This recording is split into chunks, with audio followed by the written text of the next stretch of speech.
Wait a minute. What's going on here? What's up, everybody? It is Brad, aka the Monster Truck Canucker. Welcome back to another episode of Crush This Live. Guys, this is going to be a great episode. It's going to be a fun one, guys. Celebrating the 20th anniversary of the Monster Blog tonight. We have Ross Bonar on, and we're going to have some other special guests come on the episode at periodic times here as well.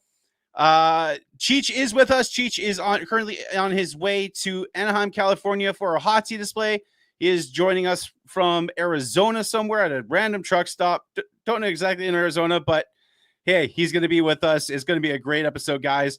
Kind of wanted to have a little bit of fun, play the little TMB intro there for you guys for the intro, but we will get into everything, guys. A couple of things before we get on with this show, guys. I need to get over to this part here. Go check out our presenting sponsor, J Concepts. Use code CRUSHTHIS at jconcepts.net for 15% off all items. A lot of J Concepts drivers are going to be heading to the Monster Jam World Finals for the RC competition. Excited to go check that out for the second year in a row. I'm hopefully I get to mess around with an RC when I'm down there. I've always wanted to drive one, just don't have the ability or the funds at the moment too, but hopefully somebody will let me take theirs for a little rip while I am there.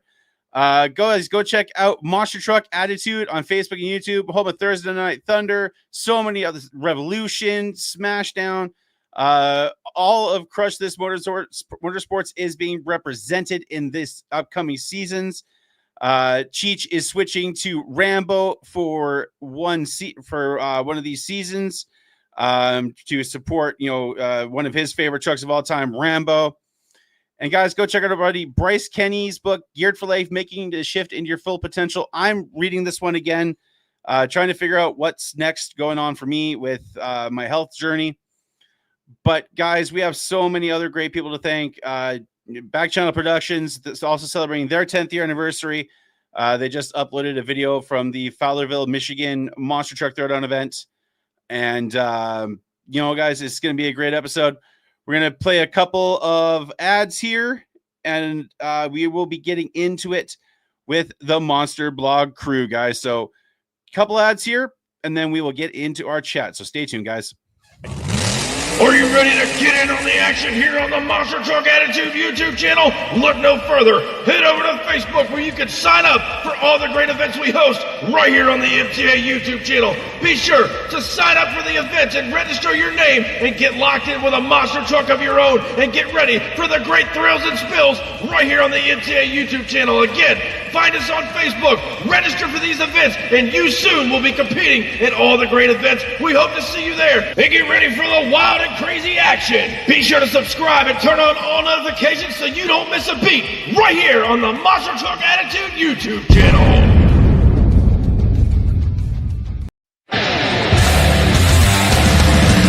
Oh, no. Hello.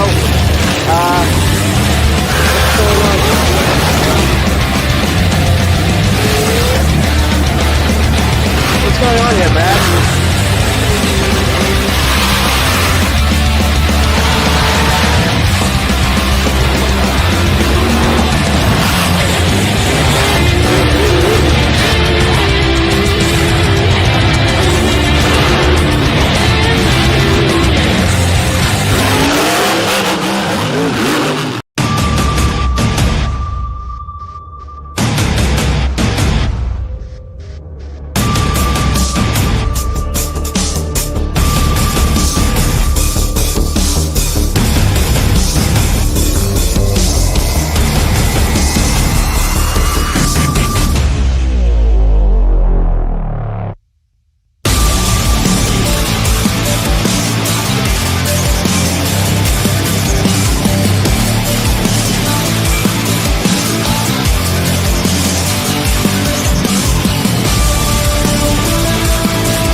And ladies and gentlemen, welcome back. There is Mr. Dan Agosh. Don't know why it says that he's muted. Cheech, you are muted if you did not know. But we are here with Mr. Ross Bonar from the Monster Blog. Oh, Cheech, now you're live. Ross, how's it going tonight, buddy? I don't know what's going on. It's going good. It's really good to be with you guys. I appreciate you having me on the show.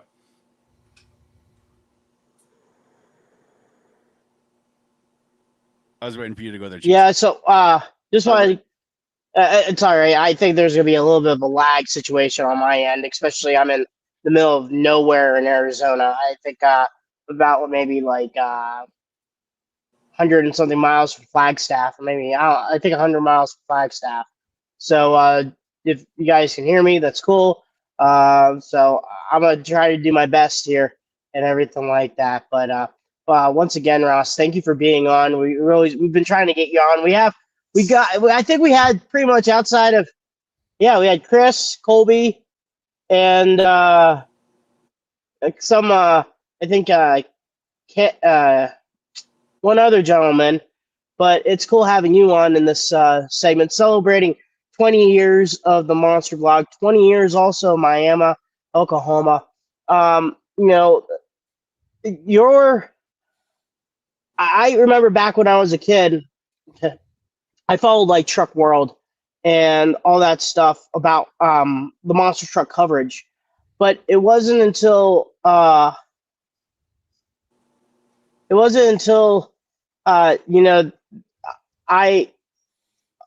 watched the blog, the Monster Blog, and watched coverage of what you guys did, the video archive way, instead of reading on, Dan Rente versus Mark Hall and Executioner, and Dan Rente versus Bigfoot. At this, you clicked on the link of what you had, and boom, there was, the event that was going on and everything like that. So we always do like a timeline based type deal, and let's go back and what got you intrigued in starting this portfolio, what is now the Monster Blog? Yeah, it's interesting. This year had a lot of folks coming up to us and telling us, hey, we grew up watching the Monster Blog, which, I don't really think of myself as that old yet, but that one always strikes you a little bit.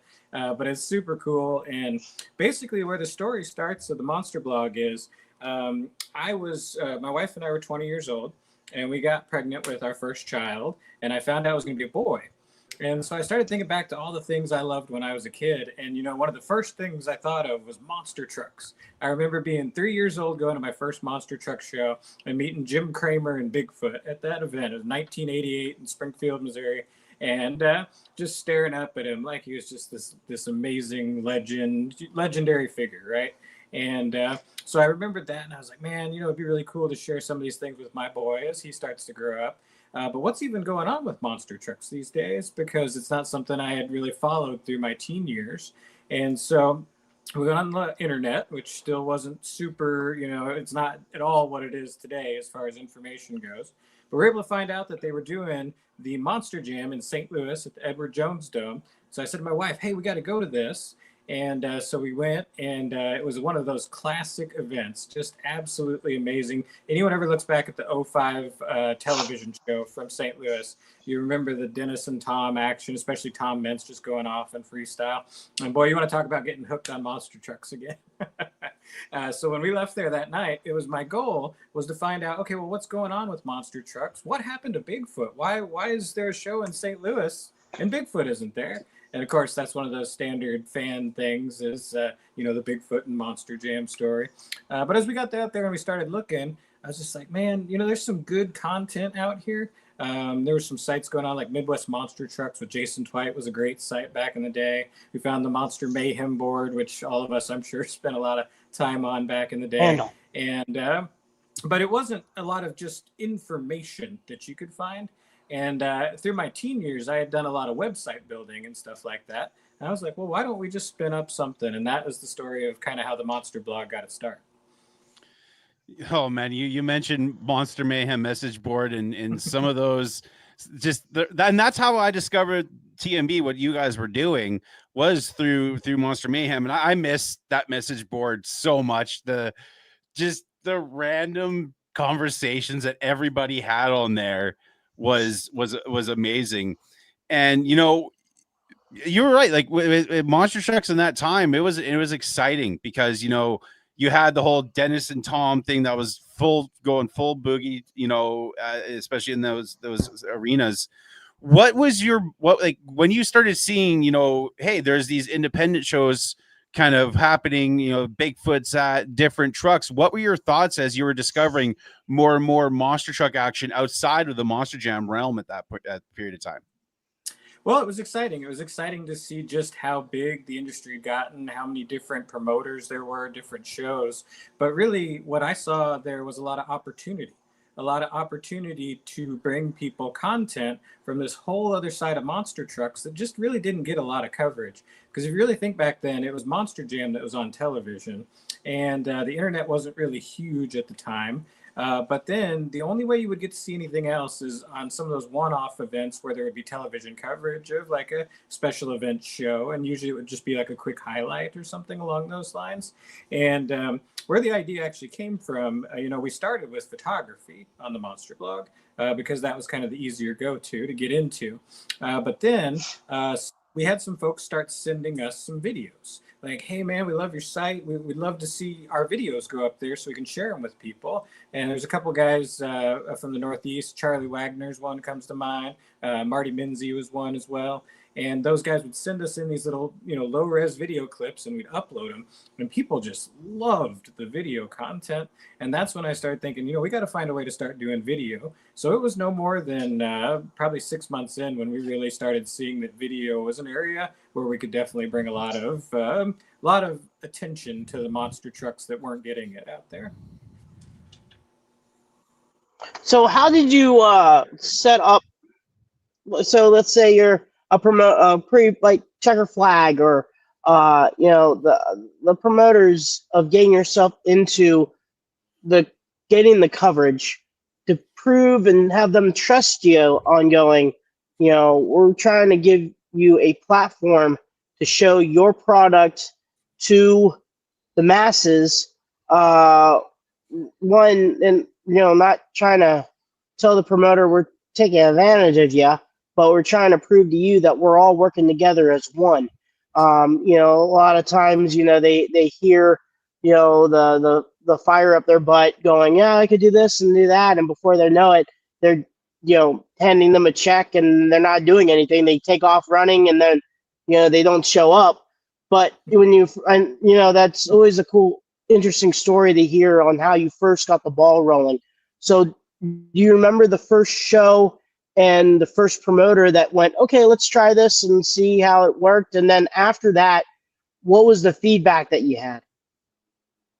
Yeah, so I think anything like that is just kind of putting yourself out there and doing some trial and error, but being professional has a lot to do with success, I think. And in some of my work life and stuff like that, I had a lot of experience writing good professional emails and just professional communication.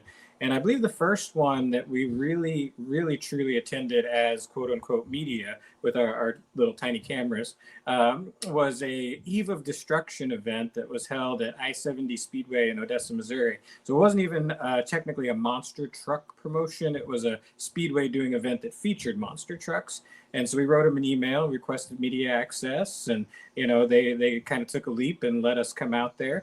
And we did our coverage that we did of that show. It was a pretty neat show. Had Jesse Berge and Playing for Keeps and Don King and Barefoot and Dr. Danger did a crazy stunt and ended up getting airlifted out off the front stretch after a big crash, which was wild to see. Luckily, he was okay at that time, and many others that he did things like that. But that was the first time. And so then after that, you get a little confidence, right? And so we did the same thing, putting ourselves out there. And Checkered Flag is Ed Beckley and his crew was some of the folks that had some events near us that we kind of got going with. And next thing you know, and then a lot of it, like I said, talking about professionalism, one of the things that we did that I don't remember anyone ever doing before we did. When we would go, we wanted to have a professional appearance. We wanted to stand out. We wanted to look like we belonged there. And so I actually reached out and had crew shirts made for the Monster Blog as early as '06. And so that was media showing up in professional attire, just like the teams do. And that was a big game changer for us because, again, when you look like you belong there, people are more likely to treat you like you belong there.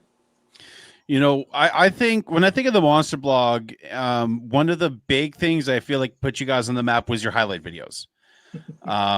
You know, legendary clips that you guys had always put together, and you sent us one of the videos, and we could talk about it as it plays.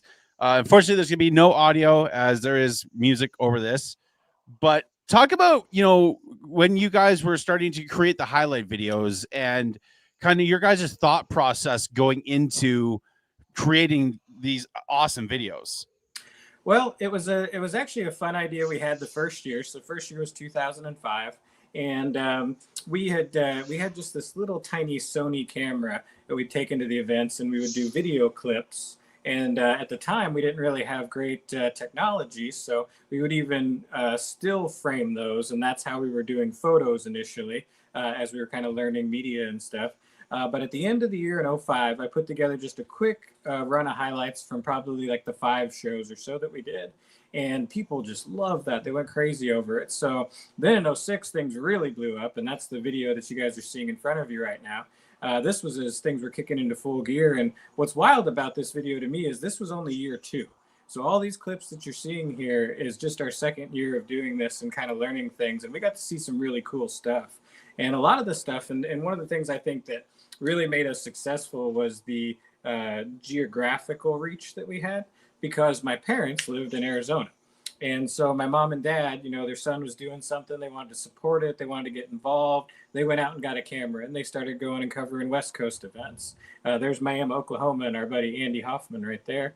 Yeah, this just shows the evolution that just in 1 year, the response that we got from that first small video in '05 led to this longer video in '06. And then it became this crazy thing over the years, where I think the last one we did was probably like 15 minutes long, and it was all just insane highlights from a year of chasing around monster trucks.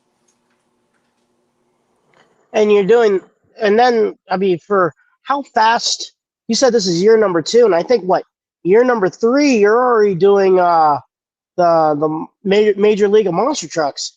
I think by '07, and that's year number 3 going on there.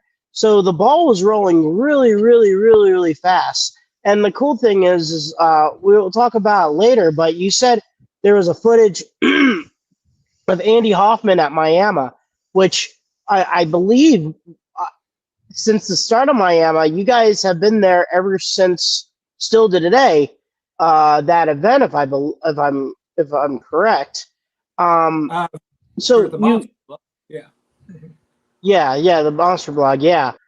So you're doing all this highlight reel. Is this what got you guys connected to do like this, the Major League of Monster Trucks?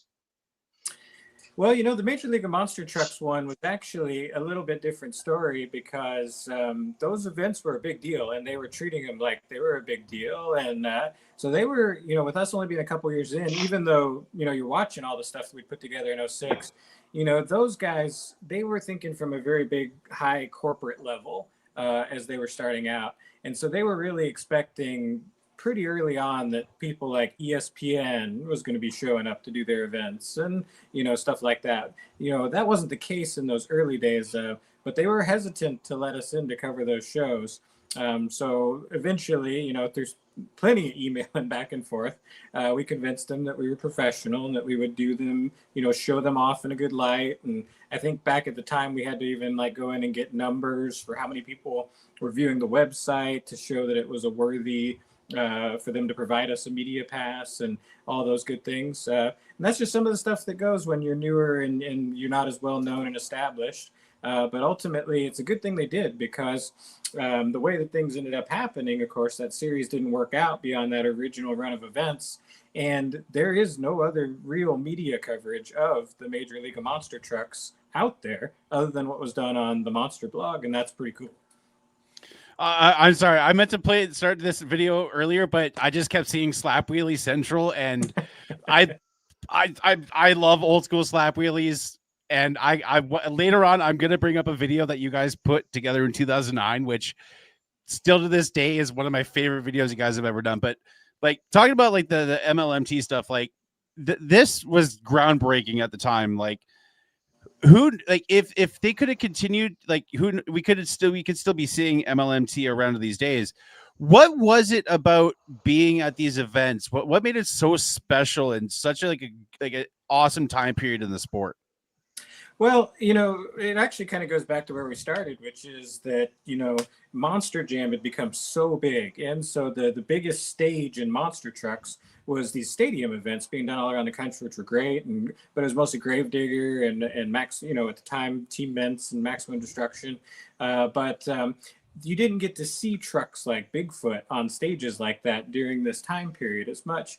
And so it was really exciting to have lots of trucks from different areas all coming together for these events. And it's almost kind of the thing about monster trucks that's, monster trucks are great, but from our perspective and what we do, it's almost so segmented right now that you don't get the chance to see a show like this where you bring in all these trucks from different areas that typically run different promotions, and then they run the same event.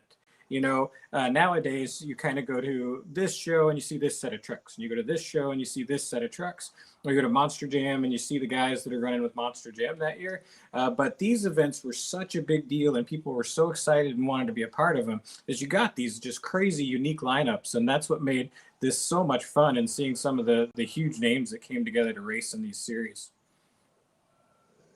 And another thing that was pretty cool that you got to do is I think it was later on down the road when LMNT was done, but they had the Monster Truck Challenge, is when you actually had a chance to be with the Hall brothers, and they went to Bristol. Then you also did the coverage there at Champaign, and you gave access to a lot of fans that never got a chance to know what was it like behind the scenes and everything like that. Talk a little bit about that footage and kind of being allowed to see a little bit of the inside ways of traveling in the monster truck world. Yeah, that was a really cool episode. I'm glad you brought that up. So it's one of those things that you think a lot of people probably don't remember, but that was a really fun one. But that came out of two reasons. One, we had really got along with the Hall brothers, and they are amazing people. I'm sure, as you well know, you get to work for them and work with those guys every day. But Tim and Mark and June, and we'd really gotten to know them well over a few years. And we heard that big event was happening at Bristol Motor Speedway. I'm a big NASCAR fan, so the idea of getting to go to Bristol Motor Speedway to see monster trucks was the coolest thing ever. But at the same time, where that also came from was being younger and starting out still, right? Not having a ton of budget and that kind of thing. So we were kind of having the conversation, and they invited us to go along in the hauler. Saved a ton of money in gas and hotel and everything else to get to be their guest for that trip. And also was a super cool experience. And we did some, if anyone goes back and watches the episode, you'd see, some spots where I would film us going down the road for a bit and then speed it up. And it did kind of give you that day in the life of what monster trucks really is. We even did a deal where I did a shot of them tiring up the trucks and then sped that up real fast. And so it just kind of guided you through the whole story of traveling to a huge event, prepping for it, doing it. And then not only that, like you mentioned, going all the way home that night, and the next day, the Hall brothers promoting their own show at the fair in Champaign. So that was a really unique episode we got to do. And you guys would do, cool, like events that I never even heard of, that's how I got, because living up here in Northern Canada, I was predominantly watched, in the 90s, watched Penda and then, Monster Jam.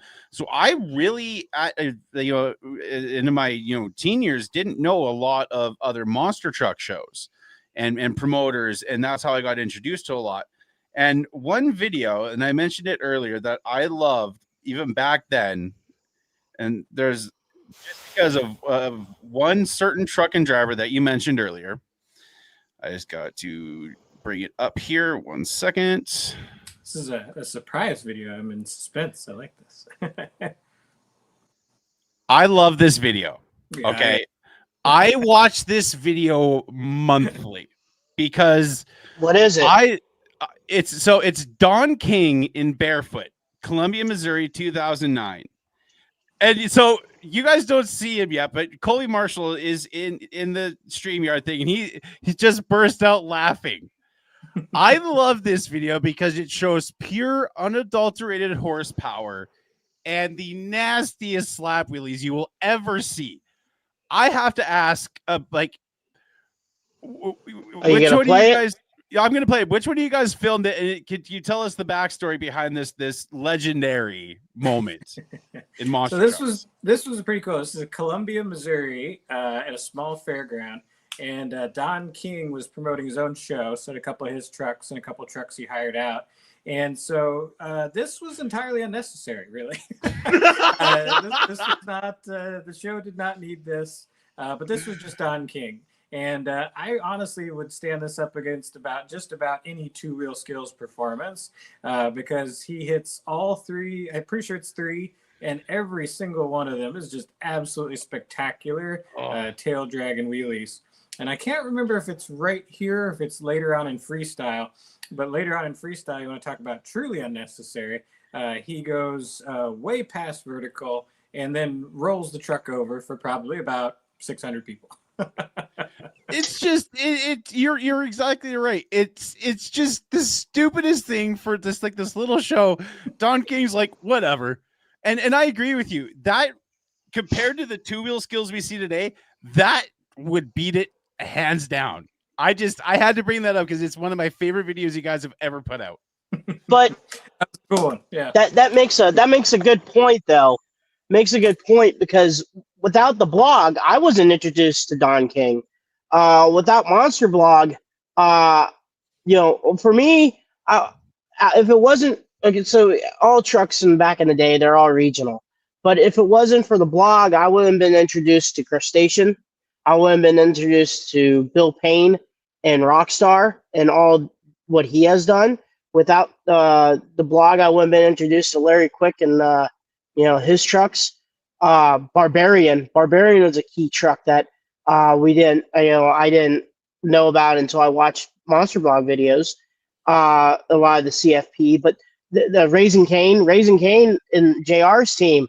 What some of the first footage of of his trucks was to me was connected to the Monster Blog. People Mandel the Menace. Anyway, sorry about that. There's so many trucks that were introduced to that for myself, but that's one point that kind of segue over is with the platform that you had, Ross. You introduced so many. Also, Donald and Titan. If it wasn't for Bill Payne, the Monster Truck Mafia or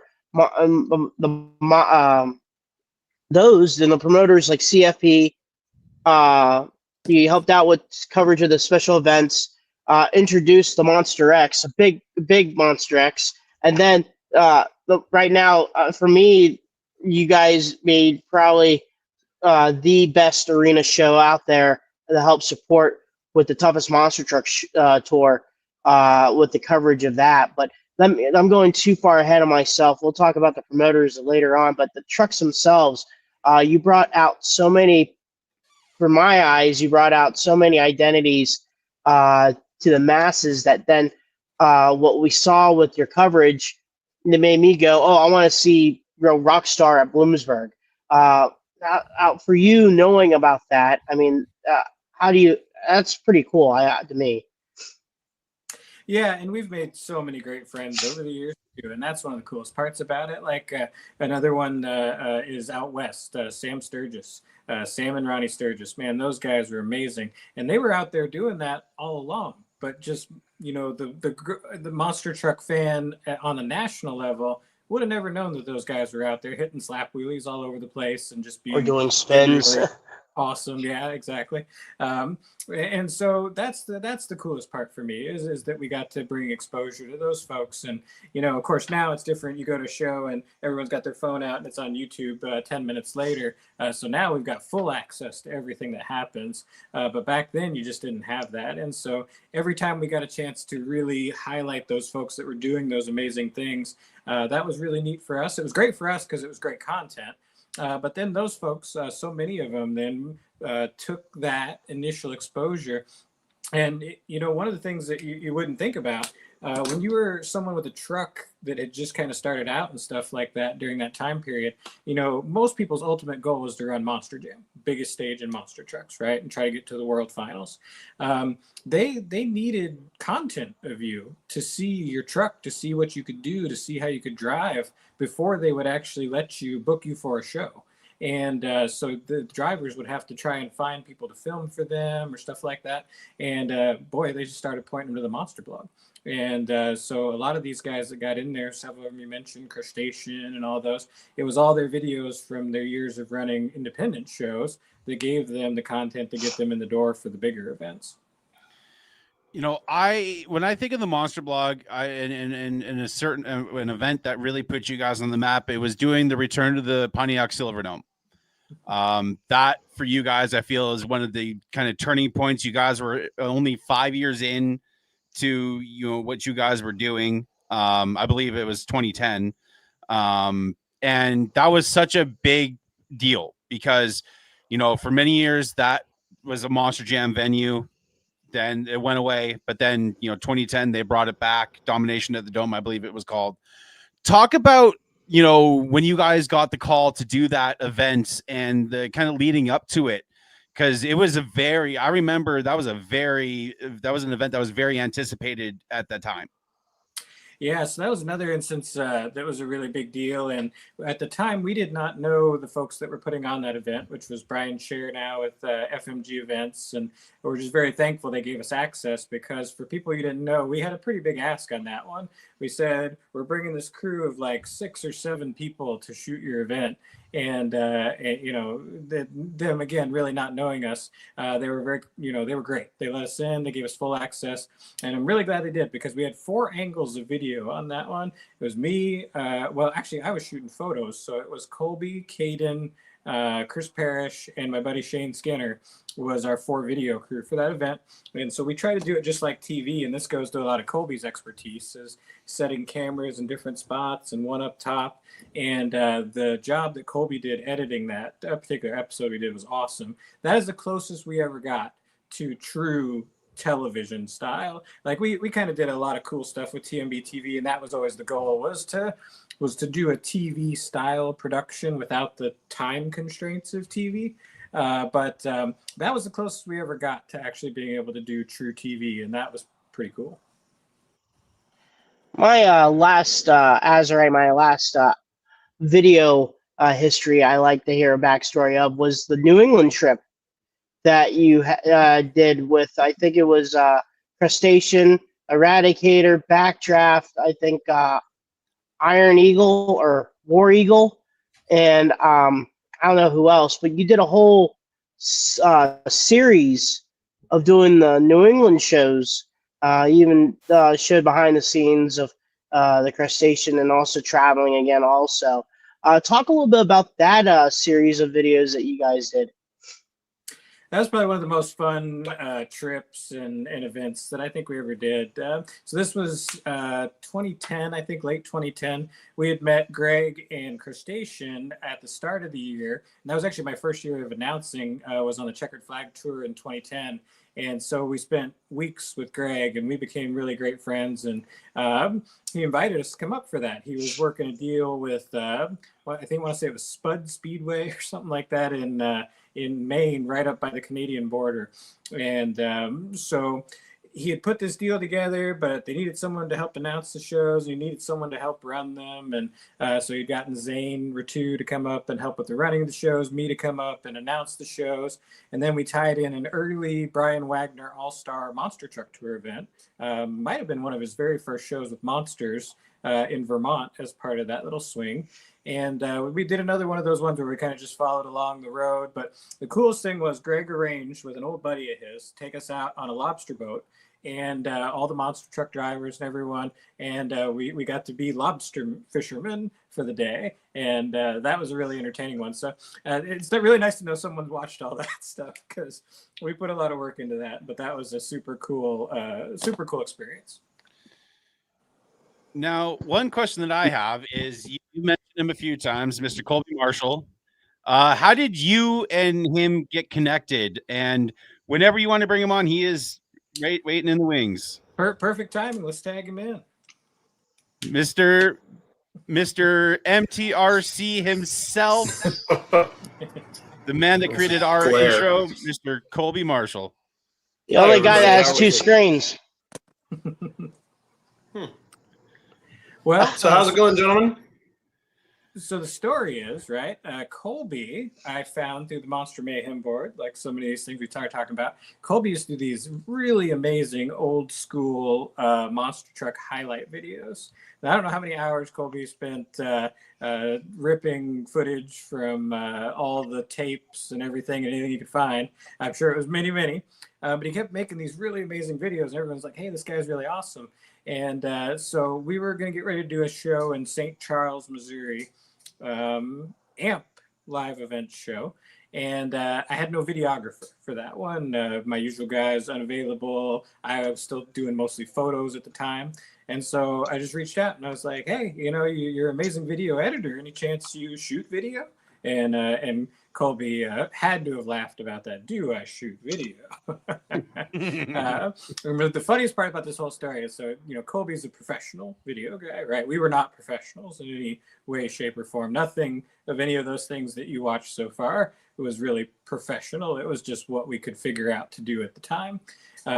But Colby comes to the event and he's like, hey, I've got this one camera. It's like a really nice camera I could bring with me. And I was just like, no, just use my little Sony handy cam, because then I can just download the videos and I'm off and running. And he was probably really embarrassed to use that little tiny camera at that event. But he did. He went along with it. And almost, that was 2008 probably. So that started a 17-year friendship, and boy, I'm glad I messaged him on Mayhem that day. Yeah, that was, I had actually already bought tickets to that event because it was just like, it's local. It's like 10 minutes down the road from my house. I had been married about 4 months at that time. So this is, I guess, November of 2007, something along those lines. And I had no idea what I was walking into. I had actually worked. What's funny is I had actually worked for a couple of years for the minor league hockey team that was based in that building. So I knew that building like the back of my hand. So I didn't even think twice about walking into that place. But yeah, that was an interesting time. I met Larry Swim, Ross. So probably laugh at the reference from that, because Larry Swim absolutely destroyed one of Don King's trucks that night. It was Larry Anderson that weekend. Yes, he was definitely Larry Anderson that weekend, and he was that way a lot of weekends. But yeah, that was the start of that, and I'm just kind of actually looking up at one of the posters from the event at Montreal that Ross and I, the first event at Montreal that Ross and I did. So it took us everywhere. I couldn't even tell you how many states that the Monster Blog took me to, and now, what that led to as far as what I do, with Monster Trucks to this day. So Then how did Chris Parrish get involved? So Chris started with us as a photo contributor, almost like myself. I was out doing photos of events. And so then he started as one of we used to do a thing that we would take contributions from anybody. So we had a section that was staff photos and videos. And then we would have fan contributed photos and videos on the site. And so Chris started in by sending in some photos from, Ohio, Kentucky events. And then we met at one of the shows. And one of the best things about the TMB crew is we've all been great buddies through the years. And that's the thing about it. It's not, we weren't, obviously we were tied together by love of monster trucks, But we also have had a ton of fun through the years traveling to events and just hanging out with each other and stuff. And Chris fit right in. And so Chris was a great addition. And then he went on to do lots of video stuff, action tracks and all that great stuff. And it's been fun for sure. You guys met, you mentioned, Montreal, and, you guys did a lot of events for Chris Orell up there. And, what at that time, had you guys ever been up to Canada before? And what were your thoughts? Because, they speak French in that part of Canada. What was your guys' first thoughts of when you went up that way? Colby, why don't you take that one? I remember walking up to the hotel desk, and the girl was, I don't want to be insulting to the French Canadians, but as soon as she heard us speak without a French accent or not in French, her demeanor changed quite a bit. And we were warned a little bit about that on the ride over, that might be a thing. But no, but once, with that exception, everybody was so cool up there. And once we were on the floor, it was another monster truck show. I mean, it was an amazing, huge, giant monster truck show. I know Larry Quick was doing the first backflip that ever happened in Canada at that show.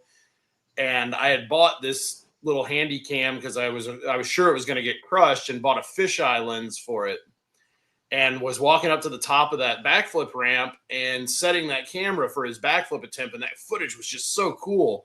But I remember stopping and just feeling this weird sensation and looking around at 43,000 French Canadians basically staring at me on top of this hill. And I was not on top of the hill much longer after that, because I'm definitely not a in front of people person by any stretch. So, but no, those events, both of them were great, and both of them were very different and great and fun for very different reasons. So. And that's just another example of some of the great opportunities. So Chris Orell, big thanks to him for inviting us to come up and do those, because that's not an example of a show that we would have just at that time been able to just, hey, we're going to buy plane tickets and we're going to go up here and do the show. That was Chris saying, hey, we love what you guys do down in the States. I'd like to see one of my events on the Monster Blog. So we need to hook you guys up with some flights and a hotel and bring you up here for this. And that was a truly special experience. If he ever gets Olympic Stadium going again, we might have to make a return trip. Yes. Another thing I always thought that was pretty cool that you guys brought was, the last kind of form of racing that you saw at Rocky Mountain Speedway in Colorado, and some English Town stuff where, I know you had to cover a certain company trucks at the event, but still you kind of opened the door to let people know that there were some events where, the black and green wrecking machine was taking on that blue Ford at some areas like Rocky Mountain.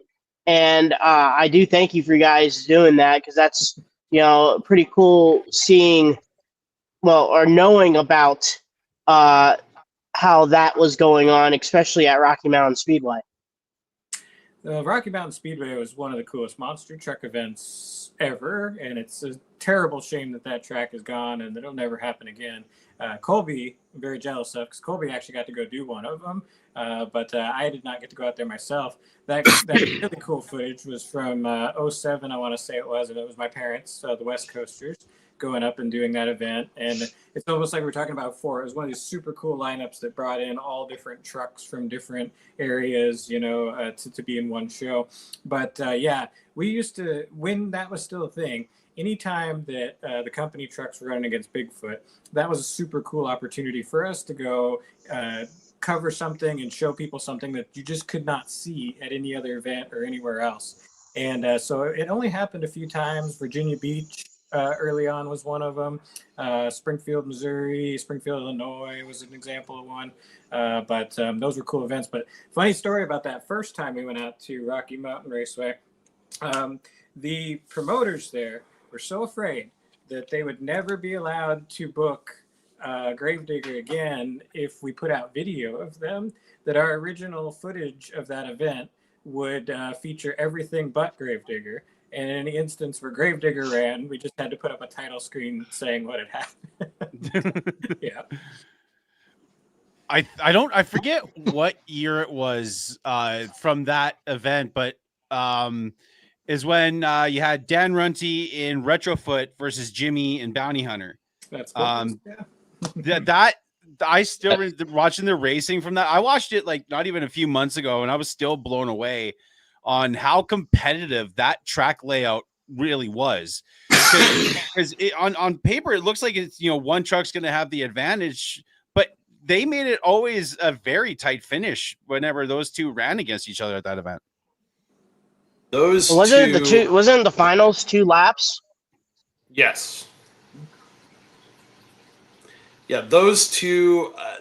The thing that I remember the most from behind the scenes of that event is right before that final round. They ran. I forget what they did as some kind of side act in between pretty much the whole rest of the event in that final round. And I remember having the chance to walk over and talk to Dan, and Dan is still to this day, I miss hanging out with that dude. Just one of my favorite people. And then I went over to talk to Jimmy Cretin, and I have never felt intensity from a driver like the intensity that Jimmy Cretin had leading into that final round race against Dan Runte that first night there. That is still to this day the best race I've ever seen in my life, and nothing will ever touch it. Nothing will even come close to touching that.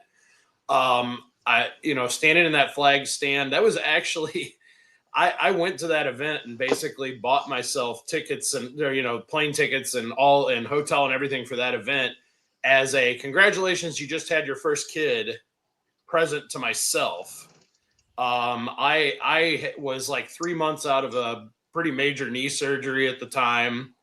And that was pretty much the first event, maybe second event that I did. I think it was the very first event that I did after my knee surgery. It was that big old event with a brand new camera and this idea for that MT Unlimited show. And that was still probably one of like what I consider just personally my like crowning achievements, just from a personal standpoint, was the coverage of that event was just the whole thing.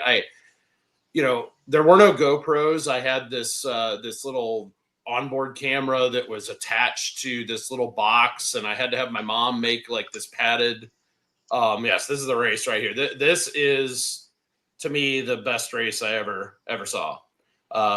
Looking back on it, I'm laughing because I'm noticing the color balance issues with it. But again, brand new camera, and didn't really know what I was doing with it yet. But at least you weren't taking a selfie. Yeah, I'm just gonna let this one run out because this is just too good.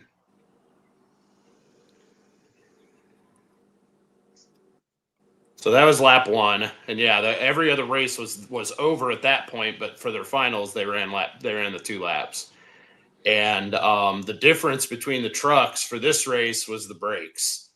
And that Bigfoot ran those ZFs with the internal wet brakes, and Jimmy had the standard, what we consider kind of a standard brake for the industry. And you can see what Jimmy's running into here is a lot of brake fade. But that last corner, it's like you didn't know who was going to take that until without the sound. I think with the sound, how much they wound those 2 trucks up coming out of that last corner was still, and I mentioned Jimmy's intensity. That moment is probably the most intense thing that I ever saw in monster trucks. And now almost, this is 20 years for Ross. He brought me on 2 years in. I've been doing this 18 years, and that was the most intense thing that I've ever seen in monster trucks. Like for myself, seeing about that race is because of how Speed Network hyped Jimmy on, because he's from the Monster Jam side and Runte's from the special events side of everything. And the Rocky Mountain, that race kind of brought them two together because, the hype that Monster Jam had with Jimmy Cretin and Bounty Hunter back then was to the limit. I mean, to some people, he was probably the third best monster truck out of the group outside Dennis and Tom. You consider Jimmy in that category. And then you have Runte running that way too, and that scenario for me being a fan, that was one of the best. That was probably one of the best races that I saw. And another footage that you guys also we still talk about today, even at the shows and stuff like that, was I think it was Nashville or Kentucky, maybe Kentucky LMNT. It was Mark Hall in Raminator against either it was the Basil, I think one of the Basil brothers, and he was behind until the finish line where he hauled-tailed and never let the right foot off and passed him in midair. I think that's another cool footage that you guys did. So that one would probably, kind of like Colby mentioned, that's his was one of the most intense things he ever seen. That was probably one of the most intense things I've ever seen. Brad, you might actually be able to pull that one up. It's at the end of the MLMT highlight video. It's the last clip in that one. But so basically the story of that one is that was MLMT Kentucky. And Mark had actually gone out in qualifying with an issue. And when he came back to race, he was on 7 cylinders. And so the truck was just pouring smoke every time he'd run, especially when he'd lay into the throttle. And so he had to come through the bracket because he was the lowest seed. And so he was marching his way through the bracket. And each time he'd come around that outside turn, swing it out, and just lay into that thing and catch people. And he did that a couple times. But that final round race, that was against Darren Basil. Who, by the way, they talk about a guy who does not get enough credit. That is a legend in monster trucks right there. But I think he's got it pulled up here, so we'll see it. But really interesting course. So you got some big jumps, but then at the end of it, they're going to kink, run back diagonal, and then when they come off that final corner, that person in the outside lane has a lot of ground to make up. And you're going to see what Mark does here. But yeah, you can see the truck just pouring smoke in the finals of this race. And this was actually one of the better attended Major League of Monster Truck events. They had a huge crowd on hand for this one. Watch him just lay into this. Oh, God. In the rev limiter. All right. And what was that Nashville or was that Kentucky? Kentucky. Yeah. Okay. Because he did something really similar against, and I'm trying to remember who was driving. It might have been CVH in Mopar Magic in Nashville the very next year for Monster Truck Challenge, where Mark was good at that, where he would just lay into it on that last turn, and it was a sight to behold because that thing made a whole different noise than any other truck out there. Still to this day does. Yeah. But that's a great example right there. That race is another one of those ones that would just be a moment lost to history, right? If we hadn't been there with our little Sony Handycam taping that came across the and someone just mentioned about that Jamboree race between Rente and Matt Dishman. I think it was a double rollover. That one. Yep. Yeah, good old Dustin Parks. Shout out to was such a great guy in the industry as well. Well, interestingly, and Brad, I'm put you to work again here, but so I had a challenge. Is we had to come up with a little bit of an intro for our 20th anniversary, and so I started this project, and I was going through 20 years of video trying to pull cool clips, and it's just like this impossible project of trying to come up with some cool clips, but that's one that made it. So Colby, I don't know if you saw at the start of the show, he kicked it off with my favorite version of the old TMB TV intro. Oh yeah. And that go ahead. What's funny about that intro is as I watch it, I make a television show weekly, and I realize how much influence that intro has in the graphics for that television show. If you see it with all like the moving like glass panel, colored panel, like that effect I used 15 years later to make this television show entrance. and so yeah, that was probably one of the coolest intros we ever had. I agree. That one was neat. So but yeah, so this is what we're debuting to use for year 20. So Brad, if you can kick that one off. Yep. For us right now. Here we go.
How cool is that? There's several of the clips we've been talking about already here so far. We're old. We are so old. I did see a little teaser of the Don King wheelie fest in there.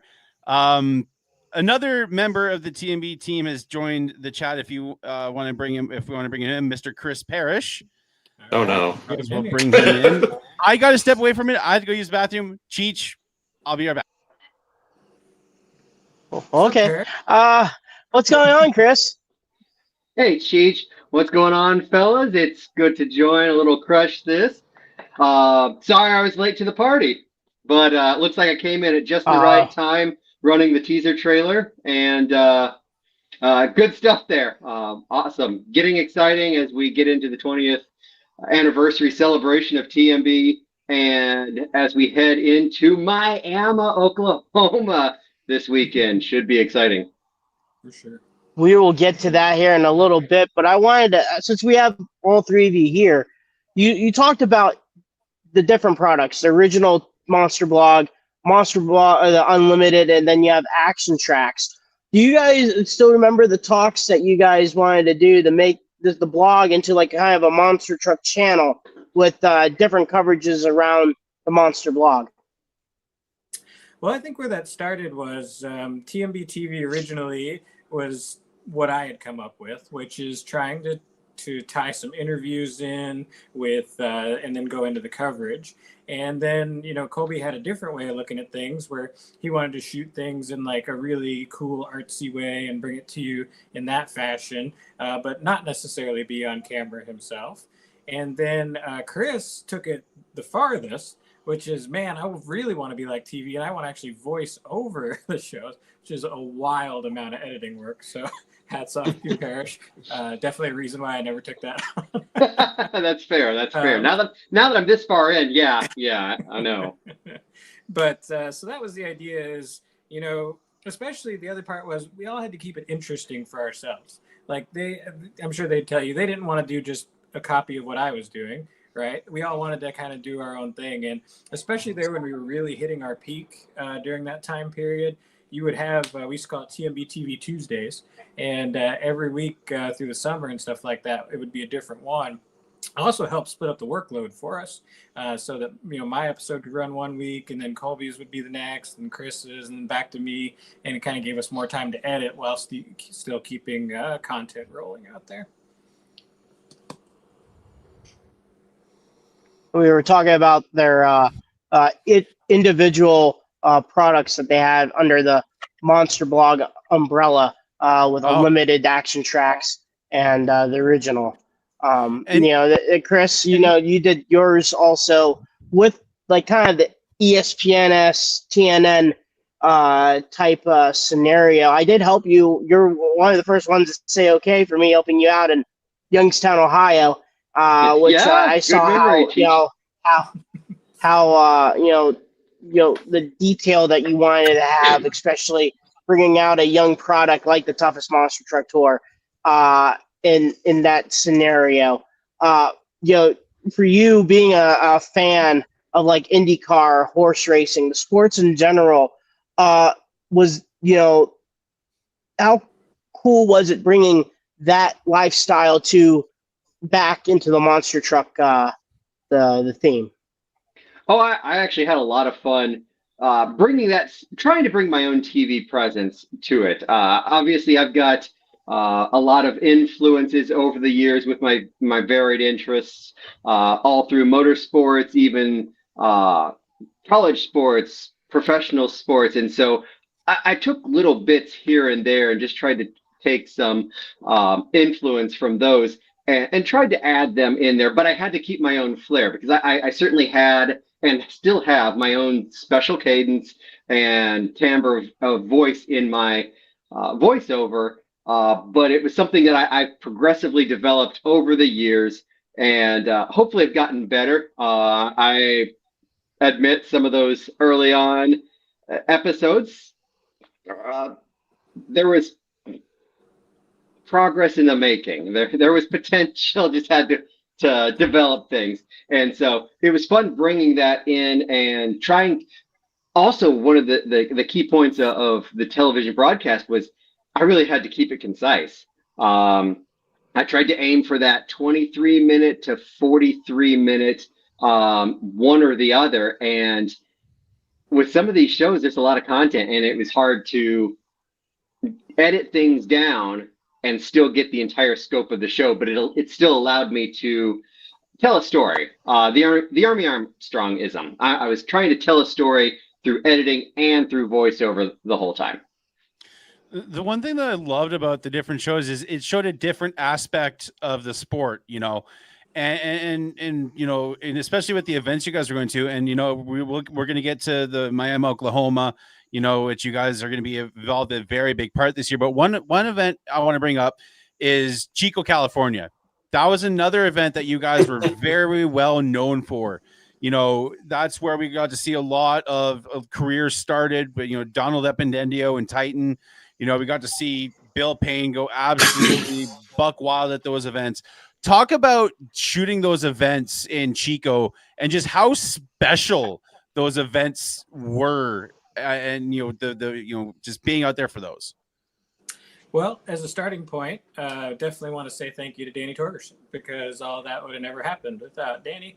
We've gotten to work with so many different folks in the industry, and there's definitely folks we worked with at different periods of time through the Monster Blog. But during that period of time, it's kind of almost a similar case to Chris Arell. Danny had seen what we were doing with the Monster Blog. He's like, man, I really want our stuff featured on there. I need you guys to come out and film my shows and put content out so people know what we're doing, because at that time they were doing really good shows with good trucks. And so that's how that kind of got started. Is Danny would cover basically our expenses to come out and do the shows, flights and hotels and rental car, and then we would be able to film them and do photos and put them out on the Monster Blog. And very, very thankful for Danny for making that possible, because otherwise we wouldn't have all got to enjoy that great content. But Chico was a cool place. It's a cool place for a number of reasons. One, because whenever we got to go to California, we got to get In-N-Out Burger, which I know Colby was enjoying this past weekend here too. But yeah, it was just a unique track, just small dirt track, nothing special, and yet almost like Miami, it turned into one of these places where amazing monster truck things happen. And yeah, you mentioned Donald with Titan. Boy, really cool relationship. One of the coolest items in my personal collection is Donald and I did a jersey trade one year. He actually wanted a Monster Blog jersey, which I thought was amazing. And he gave me a Titan jersey. So that's one of the coolest things on my monster truck wall. But no, we had a lot of fun at those events. And anytime you get Donald and Bill together, they go off. And I think Colby got to see that here this past weekend, that still happens out there. Yeah, not much has changed in that situation. Those two, Danny and I were lucky enough to, we were actually at the Monster Truck Throwdown in Salinas at that classic old place there, and man, did they do a good job. But we also were able to take the time to drive the 3 hours north to Roseville and see one of Bill's Malicious Monster Truck Tour shows, and it was Bill and Donald. Even Donald said, you know, this really feels nostalgic. You're here, it's me and Bill, you know, and they go off. And, you know, I know going into that event, Donald had posted actually a clip that we had from Chico of him doing this insane drift in Titan from turn 4 all the way around to turn 3. And he actually tried to replicate it this weekend at Roseville. It was a little dusty for me to get the shot, but I think Danny actually got it from his side. Because I just had a wall of dust in front of me, but you know, that's what you get in the desert of California, and it's 109 degrees outside. But yeah, those Chico shows, especially the first couple of them, were just a whole nother level. And then you mixed Larry Swim into that, and those three guys would do things that were, I mean, they were safe, but they were borderline reckless because they were just trying so hard to beat each other. And it was so much fun to watch those guys do what they did at that show. The other fun part about it was it got into these wild competitions in the wheelie contest, and you know it's supposed to be a 2-hit wheelie contest. I'm pretty sure at one point we ended up with like an 8-hit wheelie contest, just because whatever the guy before did, the other one had to do more, and those shows are unique for sure. Yep. And another thing I think that I wanted to bring up, which would transition to the Miami topic that we will be, because the truck that is representing you guys at Miami is your guys' relationships with the toughest monster truck tour. Like I said with Chris, that was one of the first. That was the event that I helped him out. Was when they first started. I remember Stinger and Shell Camino, Bigfoot, Tailgater, and I think the guys up in Buffalo had the Toxic truck. But led up to today, where I think Colby is. You help out with the toughest tour, with the relationship that you guys had. You also helped out a promoter from people didn't know to basically now one of the top arena series in the nation. Especially for me, remembering the 2017 points championship between Bigfoot and Snakebite, and you brought out Heavy Hitter, and then also with your guys's footage, also brought out a team from Lafayette, Indiana, and started that empire of monster trucks that are touring the country today. We'll talk a little bit about that. And Tim Jones, that's the guy that's going to be helping out with you guys too. He started from the No Problem 3 truck, like he said, worked his way up, and now he's one of the top contenders of the toughest monster truck tour. You'll see him no matter where it's at. So the relationship that you guys had with the toughest tour, just to talk about that, that's an open floor for all three of you guys if you guys want to talk about it. Well, I'll kick that one off and kind of go with how that whole deal started. But as a starting point, I think I can probably speak for all of us from any experiences we've had with that's got to be, just the peak of monster trucks, right? You have just some of the absolute best people that you could ever hope to work with when it comes to that tour. You got Kelly and Dave Goldman, the promoters behind the scenes, some of my best friends in the world. You got Brian Manson, who is probably one of the best minds in all of monster trucks, running the shows. And so that started out, we were going to do monster block coverage, and South Haven, Mississippi was the first one, and then Bossier City, Louisiana was the other one, and that one was Monster Nation. But just through starting out covering those shows, it was just a great match. And that's actually where I got to do my favorite job that I ever had in all of monster trucks, which was the lead announcer for the toughest monster truck tour. Where that started was they used to do this pre-show event where they would put it on the boards up in the arena, and it would be hosted by the announcer Scotty Dubler with co-host Ross Bonar, and we would interview drivers and talk about the show all in the pre-show, and then eventually that led to me getting to be the announcer for 3 years. And also that 2017 points battle, which was probably the peak of toughest for us. But yeah, the relationships, the people involved with that show, all the great drivers that have run that, getting to see the evolution of, you mentioned Jerry Beck and his team from the first time they showed up in Colorado, or Loveland, Colorado. Jerry ran his Badlands Off-Road Park, I think it's called, or something along those lines, truck in a wheelie contest. And look at him now, 10 years, decade of dirt, and 2-time champion. But yeah, Tim Jones. Well, let's save Tim Jones because there's a lot to talk about there in Miami coming up. But I'll kick it over to Colby because, Colby has gotten to do some really cool stuff with Toughest over these last years as well. Sure. And I almost want to, I kind of want to start this by, in a way, and I don't think it's necessarily a secret that, over especially the past maybe 3 or 4 years, the Monster Blog has slowed down. And the reason for that is, and I hesitate to even say it like this because I don't want to, want it to come across as arrogant or anything along those lines, but talent can't hide. And they hired on Ross, who quickly became one of the, I was there for, if not his first, one of his very first announcing gigs. And Ross quickly became one of the most respected voices in the industry.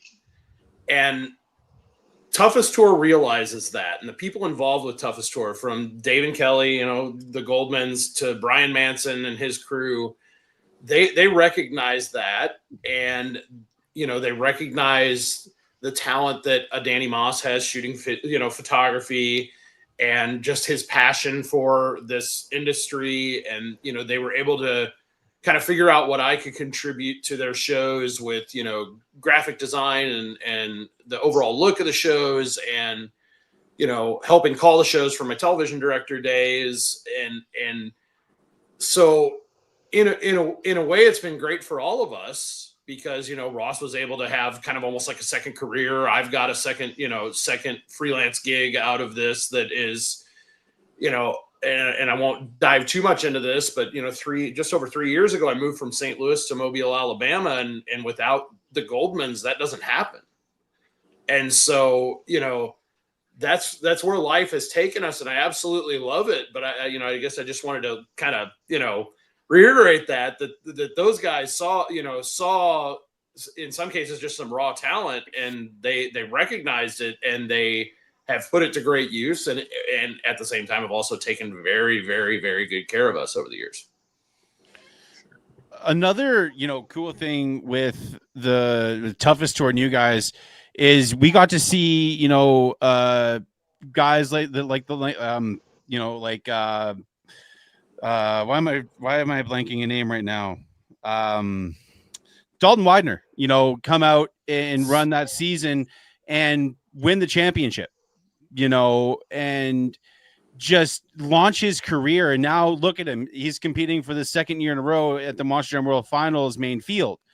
What's it like for you guys seeing a lot of these young up and comers now to the points where they're competing at the World Finals? Like, what's it like for you guys seeing that? Well, it's not surprising anymore. We've definitely seen it enough times where we've seen folks in those early days, and it's like, okay, this person's going somewhere.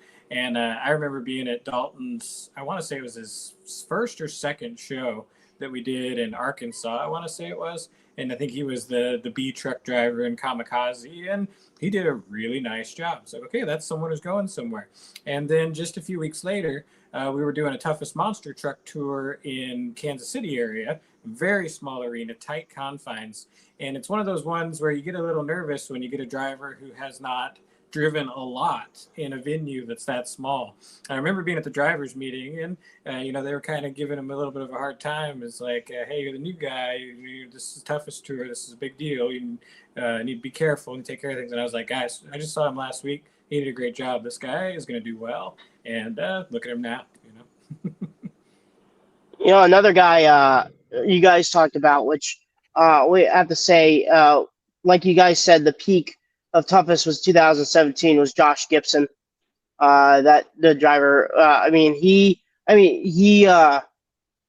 You guys saw what he did, and in that points championship in 2017.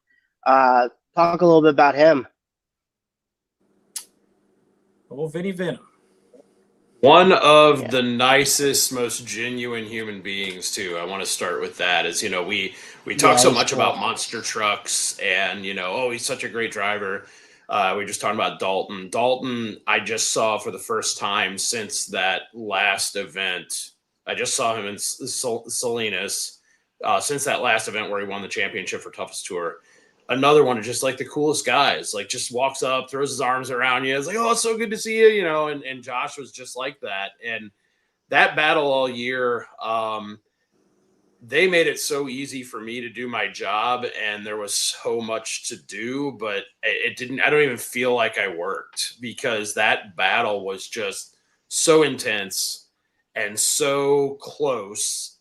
And to come down to that last race and to watch, Josh, Vinny Venom, cartwheel across the line right in front of my camera is a shot that I still use, for various promos and whatnot for Toughest Tour to this day. It's just such a cool moment and such a cool year for sure, that 17 season. Yeah. Josh Sorry, good, Ross. Josh was just a guy running down a dream for sure, and miss running with him. He was a great guy and big Tom Petty fan. But I actually brought this along here and to the side as a visual aid, because it's funny we start talking about this. This is our group photo from the year in question, and I think if you guys can see that there. But yeah, that definitely is peak toughest and peak memories for sure. So go ahead, Chris, with what you were going to say, and then I have one thing I wanted to mention as well. Well, this is a little bit tangential, but something that keeps recurring here. I mean, through 20 years of TMB, we've seen a lot of people develop, and I'm hearing the recurring theme that there's just a lot of good people around. And I think that's so much of what's kept TMB going over the years, whether it's amongst ourselves, the people we've met, the people we've worked with, the drivers, the crews, the promoters. There's so much of a family atmosphere that's just interlaced through the entire industry. And so it can be 5 years since we've seen somebody, and you see them and it's like it's been a day. To have somebody that you just adore and you get a great big hug when it's been so long, there's not many feelings quite like that. And I've been very fortunate to be a part of this industry and in a number of aspects, and that's one of the things that keeps me coming back and keeps me involved. And so one of the things that makes monster trucks great. Yeah, I'd actually kind of to borrow a little bit off of that. This last weekend was definitely a big weekend for that sentiment right there for me. I had not seen Bill or Donald in 7 years in person, done some work for Bill, from a distance, but it was just like, like Donald came up and said, "Oh, this is like nostalgia. It's like the old school days all over again." And then and Salinas got to see Dalton, and another guy that I just absolutely love hanging out with is Juan Munoz, who was driving Unnamed and Untamed this weekend. Just another one of just the coolest dudes, just nicest guy in the world. Congratulations on your wedding, by the way. Welcome to that world. Congratulations. Yeah, welcome to the club. But just and Terry Woodcock, I know Chris knows Terry very well and got to see him this weekend, and just it's one of those things, and I think it's an industry thing, but it also kind of helps with what we do, is just to see people that we haven't seen in 5, 6, 7 years, and it's just like it was yesterday or last weekend. This industry is such an amazing thing with the friendships. Like, I remember I was talking to Ross before he went on air about creating the podcast, and how, in a way, you guys with the Monster Blog and Monster Truck Radio with Jeff Richards Roller was instrumental in creating what we're doing today. And the friendship I made with Cheech back in the day playing MTM2. It's a really cool thing. Before I get into the next thing, I want to say hi to my wife. She is watching. She is all the way across the other side of Canada. Hi, Steph. I love you. I can't wait for you to be home. One thing that we really didn't talk about yet, and which I think is very important, is the Monster Truck Hall of Fame and the museum. And thank you to Ross for sending me the sticker. It's cool to finally have something from the Hall of Fame. Eventually, Thank you. Yeah. Eventually, I'll make it for the Hall of Fame. I know people want me really to be there. Every year, it's when's Brad going to get to the Hall of Fame? And I'm hoping the next few years. But let's talk about the Hall of Fame, because it is such a really cool thing that you guys are very involved in. Ross, you're on the committee for the Hall of Fame. Talk about how you guys have gotten involved with that with the wild man, Jeff Cook. So that story starts actually right at that event over my shoulder right there. That was in 2010. It's called the Gas Guzzy 4x4 Off-Road Truck Challenge, I think. And 4x4 Off-Road Truck Show Challenge. Yes, that's it. Because there's a poster on my wall right here. So, a special event for all of us. Colby took a bus to get there, so he's always going to remember that one, I think. Oh, yeah. Let me tell you. That bus ride was wild. This was during a time period where the Monster Blog wasn't just our coverages and stuff, but it was also like a Monster Truck news hub. And we had our event schedule that would tell you every Monster Truck event going on all around the country, which was an incredible amount of work to keep up with. But we found out about this show that was going to be going on that Jeff was putting on, and we didn't really know Jeff at the time. But we found out there were going to be old school monster trucks crushing cars. There's going to be a tank, and biggest draw, there's going to be monster trucks floating on water. That's something that hadn't really been done in so many years. And I remember we all heard this, and we all started talking to me that we have to be at this show. And so we reached out to Jeff, and I went out there and did all the coverage and stuff we normally do. These guys got to ride along and float. I got drafted into helping announce the show. The show was announced by me and Jeff Perrin, and we were drinking hot toddies at the end of the day, and it was a very memorable event. But anyway, Jeff pulls me over and he's like, "Hey, look, I'm thinking about starting a monster truck museum and Hall of Fame," and he's like, "Do you have any advice for me?" And I was like, "All right, well, I've got some thoughts." And so we started talking. And then Alan Pizzo comes over, and they'd already been talking about this. And now the three of us are talking. And next thing you know, Jeff called a couple weeks later and said, "Hey, we're doing this. We're going to start this museum. I've got contacts here, but we're also going to have a Hall of Fame aspect." He's like, "I really want you to be part of my board of directors just to provide advice and help promote us and everything like that." And you talk about anniversaries, 10 years for you guys, 20 years for us, 15 years this year for the International Monster Truck Museum and Hall of Fame. And it's been a super cool journey. Well, I've been part of the board and with Jeff and Alan and original board members. We also had Bob Chandler and Army Armstrong on the board of directors, but now it's just the three of us. But these two guys are instrumental in what happens with the Hall of Fame induction ceremony. The amount of work that Colby does, bringing together all the media and the production for it, the work that both of these guys do in combing old school videos and capturing footage and saving history is what I like to call it. And then doing the work that they do to honor our inductees each year, to put together this great video that somehow encapsulates their career in monster trucks in a minute and a half is super cool. And it's an event you got to attend at least once. I'd say going to the Hall of Fame induction ceremony and reunion has got to be a bucket list for monster truck fans. Yeah, that for you guys, Chris and Colby, knowing, just bringing every nominee a time capsule of what they did in life in the monster truck industry.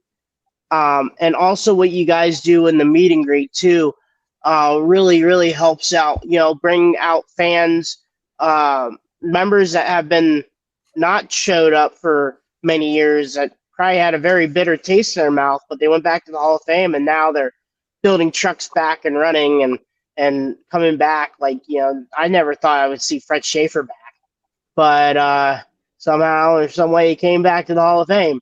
And, how for you guys, you and Colby, Chris and Colby, bringing that, like the History Channel, bringing the history back to life, for me, that's so cool. Just being there and seeing the atmosphere that you guys help put together with the help of also with the Hall of Fame. It's amazing to me. One of my favorite things is watching people's reactions at these things. And so, again, that's why I do so much of what I do in the industry. I love seeing people enjoying what little I'm contributing. And so whether it's an inductee watching their induction video or just watching how overly happy they are up on stage when they're giving their speech, I'm just overwhelmed by the moment. And seeing people enjoying little moments that we've presented, even little Easter eggs, things like that. Because maybe I'm speaking a little bit on behalf of Colby as well, but we put a lot into this, and we want to see everybody enjoy it. It's our time to give back to the industry that's given to us so much over the years. I mean, for me to be able to come in and I tell my day-to-day coworkers all the time when they ask, or anybody that I get to talk to about the International Monster Truck Museum and Hall of Fame, that I grew up with this stuff. And now, at least once a year, I get to honor all of my childhood heroes. How many people can say that? And that's something that's never lost on me. Every year, I'm so thankful for it. And without people like Wildman Jeff Cook and Ross and Alan Pizzo, this wouldn't be. And Jeff puts so much into this. I mean, his heart, his soul, his health, and everything into this. It's incredible the sacrifices that man has put into this. And I hope everybody appreciates it because it really is an astounding thing and an incredible moment every year in monster truck history. It's a family reunion. I think that's the key that people sometimes miss. They get a little tied up in politics or this or that, but this is a family reunion. And as we talked about, it can be 5, 10, some of these guys, 30 years since they've seen each other. You walk in, everything washes away, and you just have fun for a weekend. Well, somebody else is here to join us through audio. He one of the I think one of the newest members of the TMB team, Danny Moss. I don't know if is it Moss or I don't know how to pronounce your last name, Danny. So it's Moss. Moss. I Okay. guess it's German. I don't know. Well, thank you for joining us, buddy. You mentioned to me that you're currently driving back from California at the moment. Yeah, I drove our supply trailer out there, kind of like I do for Toughest, driving our box truck and all that. But this was a trailer, so I got to go out there. Pretty much got out there Wednesday, left on Tuesday, and then started back Sunday after the show. Made it to Evanston, Wyoming. I guess where Monster Truck Insanity Tour was just at. Started having some trailer issues and got about 12 hours behind on the drive. So I'm cruising through the night to get down to the Bigfoot shop first thing in the morning. Pretty much drive from here to Brian Manson's, drop off a trailer, and go straight from there to Bigfoot to start open house prep. So Danny and I just got done having a race to see who could win, or who could eat the most In-N-Out burgers this weekend. I'm not too sure who won that, but it was a good time. Yeah, Colby doubled down a couple times when we went, so he might be up on me. Yeah. Every once in a while, I can still put away plenty of In-N-Out. So in those Chico days, Colby used to be able to put away the triple. Yeah. That was a few pounds ago. I used to be a fair bit bigger and younger too. So, all right. So real quick, I know we have. Very, very glad Danny's able to join us, because right here now we've got everyone assembled. This is truly the core and the heart of what TMB has been all this years, and it wouldn't have been right to not have Danny here, because Danny's been a massive part of this. Danny started with us way back in like 2012, I want to say, somewhere in that range. So it's been quite the ride.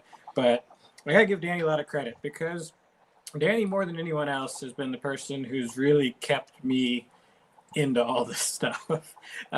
Life gets complicated sometimes. The kids start getting older, and when career starts taking over, and then announcing is its own beast at times. So with all that, it becomes hard to do some of the other stuff we do on the side, and of course the museum and all the responsibilities there. But Danny's the person who keeps me being a monster truck fan. Danny's definitely our TMB Iron Man. He is. He shares all the cool things happening, keeps us in the loop, and keeps it fun. And one of Danny and I's things that I was thinking earlier that we do a lot is we look at old stuff and that kind of thing, and we say, "Man, monster trucks used to be cool." Not that they're not cool anymore, but there definitely was a specialness to what monster trucks were about 10, 15 years ago, and we got to really enjoy all that firsthand. Yeah, I would totally agree with that. Actually, kind of to touch on what Colby was talking about earlier, getting to go up and do Bill Payne's show in Roseville, it honestly brought a ton of nostalgia. Not that the shows that I do are bad by any means, but everything runs together. It's great at this point in time that the 4 or 5 top promoters in the industry use top-notch trucks at this point, where you have no fillers, you have no unreliable trucks. But at that cost, you're also getting the same trucks over and over and over, which from a media standpoint, it tends to get a little bit stale to a point where, okay, well, I'm going to do my year-end photo gallery. Okay, cool. I have Jerry Beck. I have Tim Jones. I have Dalton Widner. I have Elliot Miller. I mean, there you go. And getting to go do Bill's show, it brought so much nostalgic vibes back. Also, it was like watching 2005 Tom Mintz versus Dennis Anderson and Bill Donald. But like even watching Bill Payne go out and slow walk California Kid in these old school like 2006 Jimmy Cretin style slap wheelies, where it was nothing but control and finesse the entire time. You just don't see that these days with all these cookie cutter trucks that are out there. And getting to go to Bill's show and see two completely unique trucks compared to anything else out there, running as hard as any Eddie chassis, any CRD chassis. It was such a cool, nostalgic feeling, kind of having that old school monster truck feel to it. Yeah, And you know, and just there's a. Oh, I was just okay. going to say, just adding to that, if you are anywhere in the area of the country where Bill Payne runs his Malicious Monster Truck Tour, you really owe it to yourself to check out his shows. They are extraordinarily well produced, and those guys go hard, and they have a good time with it, and it is a lot of fun. So if Malicious is anywhere near you, go see it. It's worth it. 100%. That's pretty cool. You know, and then also outside of this, I saw a comment. Paul and Michael Harry. I know I see them occasionally with the Monster Blog crew shirts, taking photos and stuff like that. You know, if you want to talk about them for a little bit, I know they're you know, they take some really good photos. Same thing with Danny, and Ross, but they have they still help out at a time or two with you guys, right? Absolutely. So Paul was one of my greatest accomplishments early on, is we stole him from a rival website called Monster Style. He was the person over there, and whatever the situation was, we had the opportunity to get Paul to come over to TMB. And Paul, he still goes to a lot of shows, but he used to go to more shows than anybody could ever imagine. We called him the TMB super photographer back in the day. And it seemed like every week he'd be out to a different show. He'd go to one show on Friday, another show on Saturday, another show on Sunday sometimes. And I don't know how he did it, but him and Michael were a lot of fun to hang out with and be around. And they were a huge part of TMB for many of those years. And, you know, then as things kind of slowed down a little bit, we hadn't really done as much together. But, you know, hey, it's 20 years. We're getting the band back together. So you've seen a couple Paul Harry photo galleries back up on the Monster Blog, getting her going again. Yeah, and another, just to shout out, Paul and his entire family are some of the best people you'll ever meet in your life. Yeah. Just amazing people. I got to meet Paul in Ashland, Ohio in 2022, and he was cool to hang out with. And you know, we're about to get into the Salinas, or not Salinas. I just thinking of having this last weekend, the Miami, Oklahoma stuff. But Colby, I had to bust something out because of that poster right behind you. Okay, I had to bust this out because I think you would love to see this. Oh, that's amazing! Yes, I paid $5 for this. Yeah. Yeah, this one followed me. I got rid of. I'll admit, when we moved 3 years ago, a lot of stuff went away. But this one followed me halfway across the United States when we moved, because that's such a cool piece. And you've got the companion. I'd love to get my hands on one of those to put right near this, because that'd be kind of cool to see. Yeah, I had to bust that out because, you know, I saw that. I'm like, I got to bust it out. But now to the big news. 20 years of TMB and 20 years of Miami, Oklahoma. And you guys are doing it in a big way with Tim M. Effin Jones. Talk about what's going on here. So where this one starts off is Danny and I were talking probably earlier this year, late last year, and we were just talking about, man, 20 years, what's some cool stuff that we could do? And I just was thinking, man, what if we did a TMB truck? That would be amazing.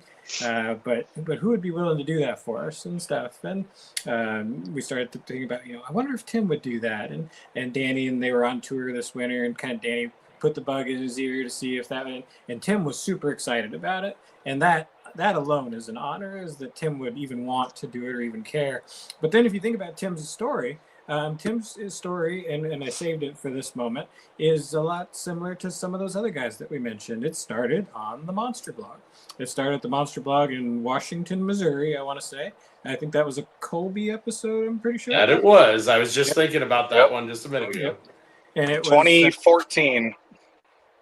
Yep, and it was the old No Problem 3 truck, I believe, was his first truck, and just running a plain gray body on it, and that was one of his very first shows. And then so the whole evolution of Tim Jones, 10 years now, 10 plus years, has been seen a lot on the Monster Blog. Of course, many other places now that he's become TMFJ, but so Tim remembers that, and that's so cool. And the fact that he's willing to do that for us is awesome. So what's going on right now, just about 30 miles up the road from here, that's the other thing, is we're both Central Missouri guys and live pretty close proximity here, is I think it was either today or next day, I haven't seen it yet, but the truck is currently getting wrapped and put all together, and it's going to be for one weekend only. I put a lot of money into a monster truck wrap, and all for Tim to run it in Miami, Oklahoma. And you guys know Tim Jones, and you guys know Miami, Oklahoma. That truck is, we'll be lucky to get out a best trick contest with the TMB truck still intact. So we have to do all of our photos and everything prior to the show on Friday. But it's just going to be super cool because 20 years of TMB, 20 years of Miami, what better time to actually do a TMB truck? And I don't know if this is the right moment, Brad, but maybe it's time we show it off to everybody. I have it queued up and ready. So here it is, guys. It'll be driven this weekend by Tim Mother effing Jones. Here is the TMB 20th anniversary monster truck for Miami, Oklahoma.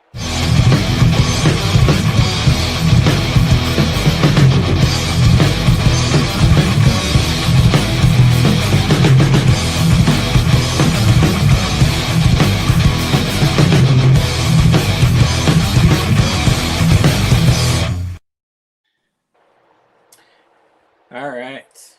Super cool, right? That's pretty cool.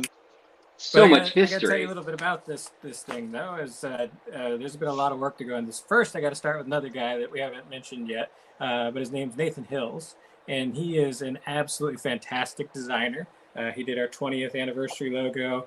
He did our crew shirts, which you may not have seen, but those came out super cool as well. And he did a fantastic job on this truck. I believe he's designed Bad Company as well.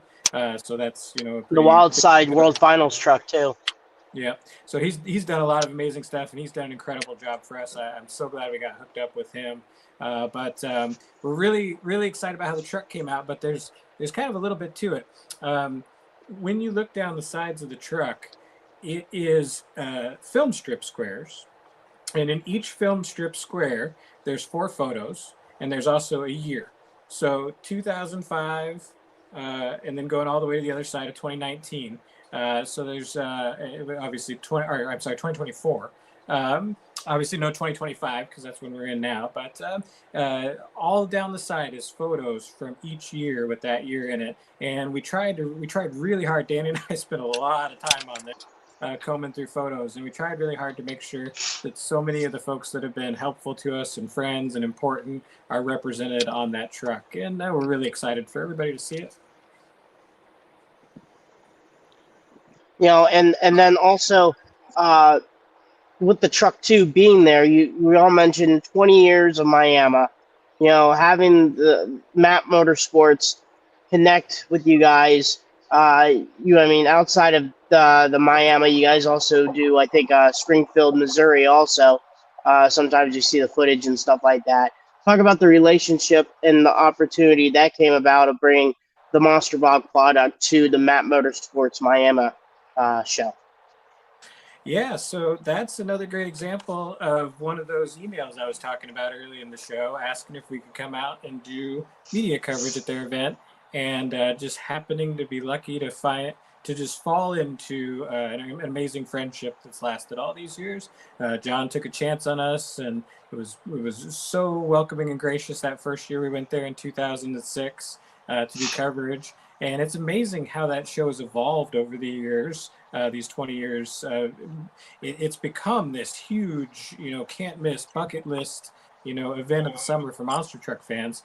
And John gets all the credit for that, right? Booking in all the trucks and all that. But we do think, we take a little bit of credit in showcasing that event for 20 years so that people actually saw all the amazing things that were going on there.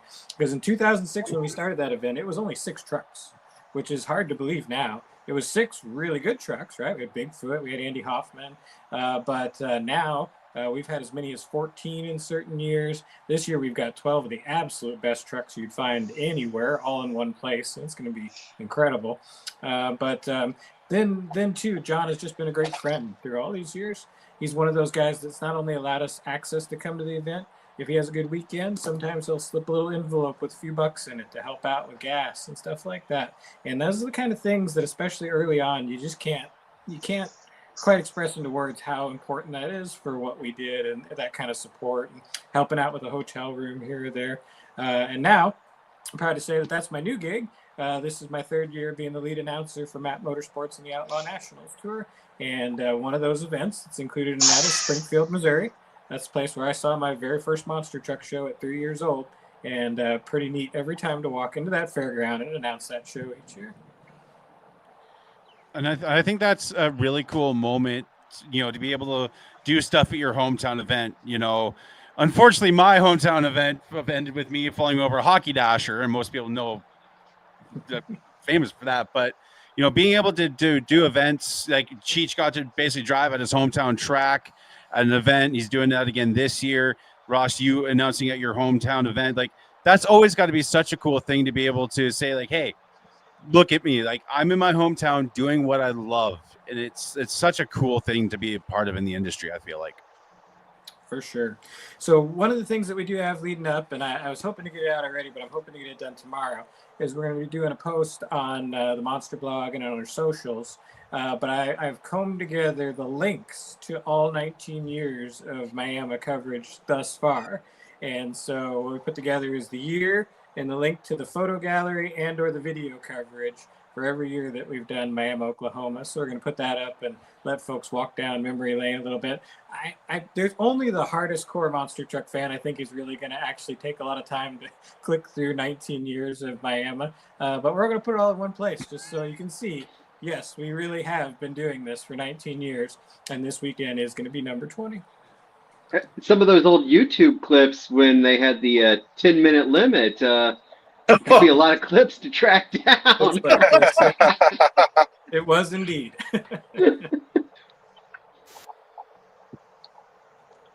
Man, any with the 19 years, is there any moments during Miami that really stuck to each of your guys' noggin?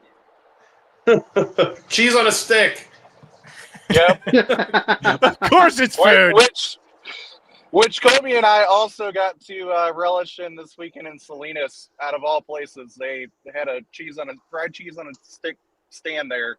And since COVID, our cheese stick guy down in Miami has not been able to get him from his supplier. So we've been feeding a little bit for him, and we got him this weekend.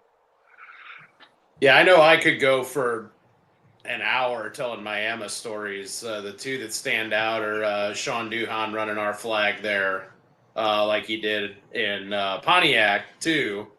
But also, that place was notorious, and they moved the show back to kind of avoid it. But it was in May, and early May, and that fairgrounds would always flood, always.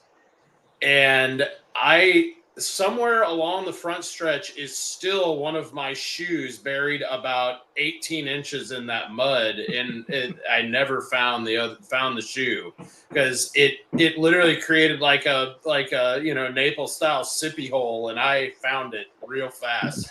Luckily, I had sandals, but I needed our buddy John Darnell to throw me on the back of his four-wheeler and drive me to Ross's car because my sandals were in the car. Otherwise, I would have had to crawl across that fairgrounds without a shoe. So, Well, the go-to there is the hometown boy, right? Devin Jones. Devin Jones, and we've seen over 20 years the evolution of Devin Jones, another great friend in the industry. In 06, he was running what was essentially the old Jim Miller Barbarian. In 2006, was running that truck in a show with Bigfoot and Nightmare and some of the others. And the memorable thing about that one was Devin got out of shape in that truck. He was doing wild things in that old Leafer, and he was like putting it up on 2 wheels and all the things Devin Jones does when he's in his hometown. But he also got a little too wild. He went over the K-rail and hit an electrical transformer box. Which that was shocking for everybody, and luckily not for Devin though. And so that was one moment, but then you just count him all the years from there. As he got better and better equipment, he did bigger and bigger things, but slap wheelies. He came up with this one move he likes to do where he kind of launches the truck and then tries to land the back wheels into an obstacle so that it kicks the truck over and then back onto its wheels. It's like a kick flip basically. And so that's a Devin Jones moment. But and now his kangaroo, which he was not very nice to last year in Miami. I'm pretty sure he rolled that thing 3 or 4 times. But Devin Jones is probably the thing that sticks out most about Miami because he is always the show as the hometown boy. And I don't envy him at all, to be honest with you. John brings in 11, 12, 13 of the best monster trucks in the entire country to your hometown to show you up, and then you've got to find a way to compete with that. Devin does it every single time. And I admit, I don't have the same rich history. I don't have the depth of history with Miami that some of the other guys. I didn't have the same proximity, so I kept hearing about Miami. And obviously seeing the TMB TV coverage out there. And so finally the guys all talked me into, all right, come out for Miami. And so I believe it was 2016 was my first year because I had to drive halfway across the country to come to Miami. And I'm like, oh, this is just a little fairgrounds. I'm not sure about this. John Darnell and Matt Motorsports makes Miami Fairgrounds anything but a little fairgrounds. And my first event out there, I believe, was the one where Larry Swim yard sales Bigfoot into the bus stack on the end of the track. And I mean, that was just kind of touching the top of the glacier or the iceberg. And needless to say, it's been a staple for my summer pretty much ever since, because it's such a fun time to see that entire town of Miami come alive and see the packed grandstands every single year. I mean, you talk to the people there and it's clear they're looking forward to this from the day after Miami ends all the way until Miami Friday night starts up. And they've got great pit access there. Fans can come down and interact with the drivers, and they're going to see things that you don't normally see at a typical fairgrounds. Lil Zim with the transfer jump last year was an incredible one, but it's almost hard to think of moments because every moment is a moment in Miami. How about you, Danny? How about you, Danny?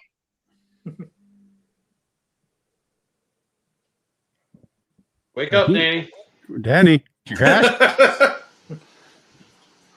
Danny. I'll wait for Danny. I'll speak as a fan of what you guys have put out. That crash with Larry Swim in the Summit Bigfoot is one of those moments where I was like, holy shit. Like even the crash with Little Zimmer, like those two crashes for me are two of those moments where it makes your heart skip a beat. You're like, are they okay? Like just because you get so ingrained in what you guys do. And that's a testament to the editing style and everything that you guys do for that event. It again, that's always been two of those moments for me that as a fan, I'm just like, oh, wow. I just thought of another moment that I know Ross has to Oh. remember is it was, I don't know if it was my first or I think it was my second year going, so it would have been 2009, and Paul Strong with Martial Law was there and had this insane crash where he rips a wheel off and basically like cartwheels the truck, and we were up with them until what, probably 2:30, 3 o'clock in the morning for them to hammer that truck back together, and they hammered that truck back together to, I think, make one wheelie hit the next day. And we're 16 years after that moment. And even then, that's what Miami meant. And now it's just grown and grown and grown to the point where people are, these people are not sleeping because they just destroy their truck the first night, but it's Miami. So they get it back. And there's a vibe to that place. I tell everybody it's the last old school show. It's an old fairgrounds and independent trucks just going as hard as they possibly can in front of an insane fan base that just is loud, and they become knowledgeable. I've literally watched that fan base become so knowledgeable about monster trucks, and that they know what they want to cheer for. They know what they need to cheer for. They know what they expect out of these guys, and these guys want to deliver it for them because this event is so special. Well, and And with you Matt also mentioned- Motorsports developing the King of Miami, I mean, that's become the most grandiose title out there almost. I mean, people covet this thing, and they want to be the King of Miami. These guys take it very seriously. That's what leads them to being up until 6 in the morning working on their trucks in the pits with little power, hopefully without floodwaters creeping in or creeping back or whatnot. And I know particularly for me, as I've gotten more ingrained in Miami, kind of bringing back some of the Monster Truck Hall of Fame thing, but as I've started preserving classic Miami, like this is not a 20-year-old event. This is 20 years for us with MAP, but this goes back to John Darnell's dad 40 plus years ago. And so when we start with all of our heritage with Miami, to start uncovering some of those archives is really neat to see how things have developed and evolved over the years, and how grand this event really has become. I believe, Chris, you had footage that you came out with maybe a few years back. I remember seeing Four Wheel Crazy, Toyota version of it. I think Master Disaster was there. A couple other truck. It was a solid lineup. It was like a good 12 truck lineup, and that was at Miami. I remember that video that you did. Yep, Barefoot Sport, Scott Hess. Not a lot of video out there of the old Barefoot Sport truck, so that was really cool. But yeah, it was a stacked lineup out there, and so I think for if not the entire 40 plus years, darn near it, they've tried to make this a really big event and seem to have done a good job, and it just somehow keeps getting bigger and bigger each year. It's such an incredible event. And one thing that I over the last couple of years of doing this show, there's certain events that I feel like are a must go for any monster truck fan. I think and this might be controversial, but I feel like at one point every monster truck fan has to go to the Monster Emerald Finals. I don't care about the format. I go because I'm a monster truck fan. Miami's another one of those. The Back to School Bash in Charlotte, another one of those. The beach shows, Virginia Beach, that one especially, like you have to go if you're a fan. It's just there's certain events that I feel like are because NASCAR's got the Daytona 500, the Southern 500, those crown jewel events, and I feel like in monster trucks, Miami is definitely one of those crown jewel events that any fan has to go to, and hopefully I'll be able to make my way down there at some point.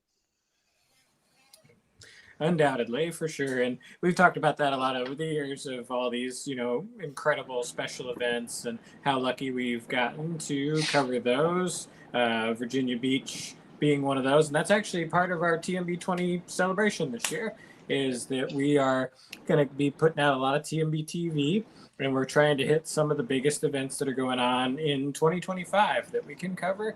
So we started off with the Toughest Monster Truck Tour Championship in Grand Forks, North Dakota.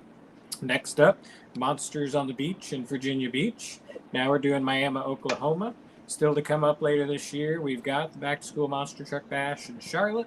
And then we're also going to be up at the Monster Truck Throwdown in Fowlerville, Michigan, which this year Elliott's bringing in, I believe, 14 trucks for that event. So that's going to be a really big, exciting one as well. In addition to a number of other events we'll be doing coverage of. So that's kind of part of our 20 years, really kicking off in a big way here this weekend with the TMB truck and the getting everybody together in Miami. But we're going to start rolling out some coverage here in the weeks to come as well. And it's going to be exciting. It's going to be nostalgic in a way, kind of doing some of the things we used to do. You need to make your way up to the Throwdown event in Edmonton. Love to see you guys cover that event. That'd be a cool one for sure. Danny is back again. So before you got disconnected, Danny, we were asking the guys what their favorite Miami memory was. What's some of your favorite Miami, Oklahoma memories? Oh, well, that one's actually kind of easy. So one of my favorite things to do with all the friendships that I've made throughout the years doing this stuff is, as media, I like to go convince people doing stuff would be a really cool thing. And it's going to look really cool on camera. And Tim Jones is honestly probably the easiest person on this planet to convince to go do something that you think would be pretty cool. So Friday night, wheelie contest, I want to say it was 2021 maybe. And truck did a half backflip. Person, I'm like, Wait, backflip off that. I think he's hitting the dead spot. when Danny says very cool, it's very cool to us. It's really stupid for the drivers, but it's really cool for us. See, when Danny was he's I was gonna say I think I can finish the story that he was telling, though, at least it's partially from a further out view anyway.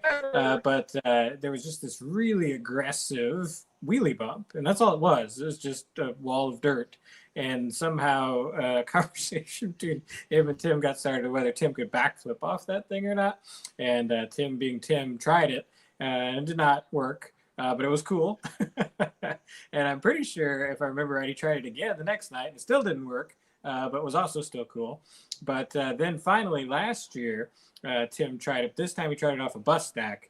And, it wasn't your traditional clean backflip, but it did come back over on the wheels. And the crowd ate that up. See, it went. Oh, go ahead, Danny. Sorry. It's been one of those things where it's just fun to go mess with people and convince them that it would be something pretty cool for us to capture. And Tim thinks it's all cool too. So Tim's all about it. And getting them to backflip off the race lane, or at least attempt it. The first attempt, it was so close. If he would have just toenailed a little bit more, the ramp was 2-3 inches taller, that thing would have came around. And getting them to do it off of the bus last year was probably one of the more entertaining things Miami's had. But also Jamie Garner going out and trying to one-up Tim the one year that Tim backflipped off the race lane and just backsiding and broadsiding a flip off of a back of a bus that had literally no run-up to it. It was just a bus and a van, and Jamie decided to line up for it and flip off of it. So that was pretty cool. That was super cool. Yeah. See, when Danny was like, "Hey, I'd like to convince these guys to do super stuff," the only thing that popped in my head is Tim standing there, Angel Danny, Devil Danny. There's no Angel Danny. There needs to be a picture of Tim Jones standing there with just a Devil Danny on his shoulder, telling him to do stupid shit. There needs to be a picture or something, because that's immediately what popped into my head when you started saying that.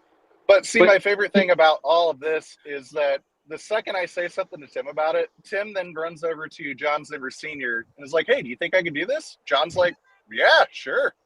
And there it is. Oh, God. But Tim in himself is just a huge monster truck fan, and so he wants to do this. He just needs the idea. And so that's what makes TMFJ so much fun to watch, and will make the TMB 20 truck, it's going to be a very cool moment. Whatever it is, it's going to be a cool moment.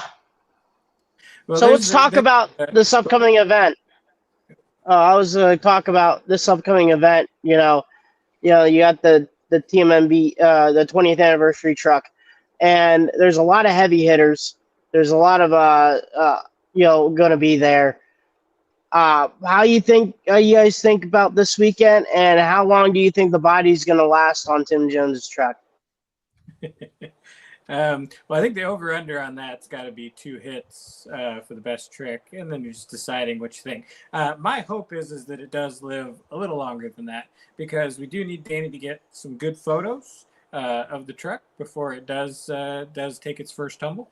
But this year's Miami event is, speaking from now, the Map Motorsports announcer portion. This is one that you fans are not going to want to miss, right? If you haven't already, go to mapmotorsports.com, get your tickets this Friday and Saturday, June 6th and 7th. But we have a lot of royalty in attendance. Several Kings of Miami, present and former. John Zimmer Jr., Zach Garner, Jamie Garner, Devin Jones. The only thing that would make it really perfect is if we'd gotten Kohler down here, and then we would have had, a bunch of those guys for sure. But how do you even begin to pick? Well, Zach and Zimmer Jr., those kids are kids. I mean, they've been doing this for a long time now. Those guys really are at another level. So if anyone wants to compete with them, you're going to have to bring your A+++ game, and you're probably going to have to get lucky and have them have some kind of bad luck along the way. But watching those two slug it out is going to be pretty amazing this weekend. They're still kids, Ross. They'll always We're be just kids. old. Sorry. Yeah. I remember both of them in single-digit age, running around their dads. Yeah, they're going to always be kids. Fun fact. Is it real quick? Isn't it Too Tall's truck going to be there too? Yep. Too Tall's going to be there as well. Yes. Very back. But I was just going to slide in there real fast that also former TMB photographer John Zimmer Jr., who did step in and take some pictures for us at an event once upon a time. I'm looking at the lineup here, and I feel like 2 trucks that people need to look out for: Ryan Dishroon and Shaker, and Jordan Fisher and Airmail. I feel like those 2 coming into has Ryan done Miami before? First time for both of these trucks, and I feel like people need to watch out for these 2, because Ryan Dishroon, a great driver, awesome freestyler. Jordan Fisher still getting used to driving a monster truck, comes from no prep drag racing and stuff like that. But I feel like those 2 you really need to look out for this, and especially even mentioned Too Tall in Dirt Crew. I feel like he's going to be another one to look out for. But the one thing I hope at this event is that 90% of everybody runs zoomies, because that's just what needs to happen. Screw collector should be loud. Yes, that's why I'm wearing a shirt that says "Bring back zoomies to the World Finals," just because I want to. Well, all those guys are going to be bringing it, but I kind of like that TMB truck this weekend. This might be the weekend Tim Jones finally puts it all together, thanks to those Monster Blog colors. Let's see what happens. He's got all the support. There is a history of that at Miami too. We mentioned Sean Duhan earlier with the blog flag that's over Ross's shoulder there. That there's some history of that those colors really helping guys out at that event. So we'll see. I was waiting for you there, Cheech, if you wanted to say anything else there. I think Cheech is frozen. Are you frozen there, Cheech? Or are you still there? I don't know. He fell asleep. Maybe. I don't know. But guys, is he back? Oh. He's coming out of the black hole. Oh. But Time warp. I just wanted to say thank you guys for all coming on. It's growing up in a way, growing up watching your guys' stuff. has been so amazing. And again, like I'll say this, if it wasn't for you guys in Monster Truck Radio with Jeff Richards, we wouldn't exist. We wouldn't be celebrating our 10th anniversary. So thank you so much for what you guys have done and pioneered in the industry. It's awesome to see what you guys are doing, and I can't wait to see all this footage you guys are going to be filming, because trust me, my wife gets so pissed off with me with how much I watch Monster Trucks. Okay. And it's going to get worse. I'm sorry, honey. If you're still watching, it's going to get worse.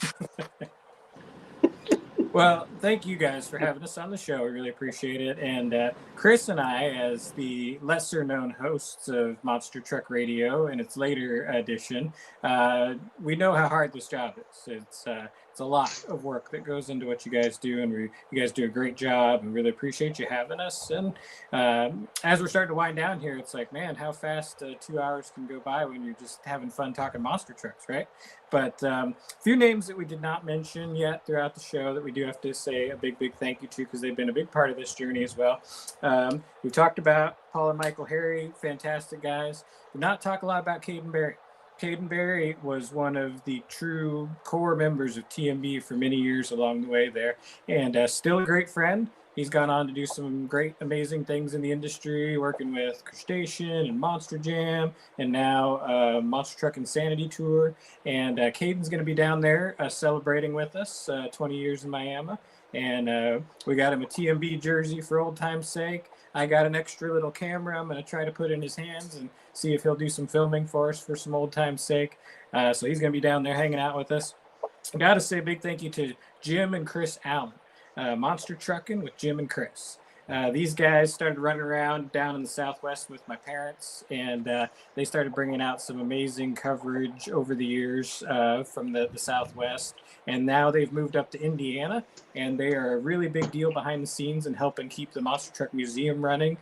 Chris greeting everyone and giving them tours, and Jim helping keeping the lights on and all that good stuff down there. So big thanks to those guys.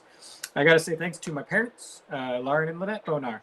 They were original TMB crew members from back in the early days and bringing all that coverage out in the Southwest. They're also going to be hanging out with us along with Jim and Chris this weekend in Miami. It's a full Monster Blog reunion. And my son, Zane, he's the reason the Monster Blog exists. He is almost the same age as the Monster Blog by about 3 or 4 days, I think, the time from when we started the website to when he was born. And he's going to be flying in from Wyoming. Him and his girlfriend coming in to hang out with us this weekend. So big thank you to all of those folks. One person that won't be with us this weekend that I also want to say thank you to, because he was a big part of those early days and bringing some great content, was Kyle Doyle. Kyle Doyle, you guys know him as crew with Hall Brothers Racing and eventually Bigfoot Driver, and pretty sure he's got a podcast and some stuff he's doing nowadays as well. But big thanks to Kyle for all the On the Road with KD and stuff that he did for us in the early years as well. So while, the guys here, Danny, Chris, Colby, me, we kind of ended up becoming the core and the ones that ran around the most together and did the most stuff. Couldn't have happened with all these other folks. And so also to all of you guys here, big thank you to everything that you guys have done. But we've done it together. It's been a labor of love. We definitely have not really made money doing this, but we've definitely had a lot of fun for sure. It's one thing that we learned about monster trucks is it's not for most of us, it's not a living, it's a hobby, but a great hobby and a lot of fun. And last of all, I got to say a big thanks to my wife, Regina. She was the original TMB crew member outside of myself. All that footage from the MLMT is from Regina Bonar or Lynette Bonar. my wife and mom were the ones behind the camera for some of those iconic moments. And Regina's been here all along the way. She's the one who's annoyed upstairs right now that I'm down here playing with monster trucks, as I'm sure Candace and Laura are with Colby and Chris hanging out. But she's been great, supportive. She'll be there with us this weekend. So it's just going to be an awesome weekend in Miami, the TMB family reunion, all coming up, and we're going to have a TMB truck to watch out there. So it's going to be a great experience. I just Man, that's awesome. Sorry, 1 second, Cheech. I just thought something because you guys, there's the 4 main of you guys, the 4 horsemen, the 4 horsemen of TMB. I know Colby's an old wrestling nerd, so I bet he loves that. Really quick, there's a group of people that I keep meeting as the years go on here that are kind of taking the ball and running with it now, that have some really like successful, Instagram and YouTube channels. These kids like Wayne, Avengers Racing, Zacher, Mason, Nate Bay, and all of these kids that, I met Mason Paul this last weekend, and such a cool dude. And he said, I looked forward to getting off of school to see the TMB episodes on the TMB Tuesday. And he said, you guys crawled so we could run. And it was just, it was really like an honor to be part of something that blazed a trail for these kids to do the amazing things that they're doing now. They get to go all over the world to see this, and to have them come up and say that they really appreciate what Ross created and what, Chris and I and Danny and the Harrys and Shane and Caden and Kyle and all these names that, that we were doing before there was monetization, before there was, it was just a labor of love. And to have them say they appreciate it, guys, keep it up. You guys do great work. Don't stop. Keep going. Keep this going. Keep putting monster trucks out there in front of more people, because it needs it. Just because you brought that up, Colby, obviously a lot of great folks out there doing content these days, but we got to give a call to our buddy Nick Davis while we're talking about it. Nick, absolutely. And he's 10 years in, and just being frank, what he has done with his series has honestly took the things that we did, and he kind of took it even to another level from there. So definitely a call to Nick, and appreciate the compliment that went up on the screen there, Nick. People don't realize Nick actually works for my company in our real job as well. So we're even connected outside of Monster Trucks. But Nick and Back Channel Productions do a fantastic job. Absolutely. Definitely, Nick. Keep it up, man. You do great work. Man. Well, guys, thank you so much for being on here. Sorry about that. Like I said, I'm in the middle of BFE in Arizona, so I'm trying to get as much cell phone service as I can. I don't know if you guys, anything you guys want to say to the fans that have been following the Monster Blog, the people that have been, like you said, Mason Paul, the Tuesdays, and looking at it, or people that see it shows and help you guys, remember what footage you guys did, or even when I said, Chris gave me a shot to help out because I was in college by then. Once again, thank you, Chris, for that opportunity. But, guys, anything you guys want to say to the people that, follow the Monster Blog, and maybe hopefully people that will get introduced to the Monster Blog and watch the 19 years of Miami. Well, thank you. Thank you. That's the big thing to say, right? Thank you for caring about what we did all these years. Thank you for spending your time and watching and viewing these things so that we could do more of it. That's the big thing. Thank you. And, I'll just be honest, though, just a little bit honest. A lot of times folks will say, especially in Monster Trucks, well, we do all this for the fans and everything like that. We didn't really do that. We did this for us. We did this for us. We would not spend, you guys probably don't really understand this, but a TMB TV episode takes literally full days, sometimes a week of full days to put that together, sometimes for it to get 1,500 views. So we appreciate those 1,500 views. But it's definitely not the reason that we put 30, 40 hours into editing a video. We definitely do that for us and for our friends in Monster Trucks and all that good stuff. Definitely thank you for supporting us and watching. But this has definitely been a labor of love for us as you guys watching it. You're watching it because you love Monster Trucks. We're creating it because we love Monster Trucks. But you guys feel free to add on to that. But at the same time, every time somebody comes up to me and says, "Hey, don't I know you from the Monster Blog?" It really does mean so much to know that we do have real life fans out there supporting our content and through this 20-year endeavor.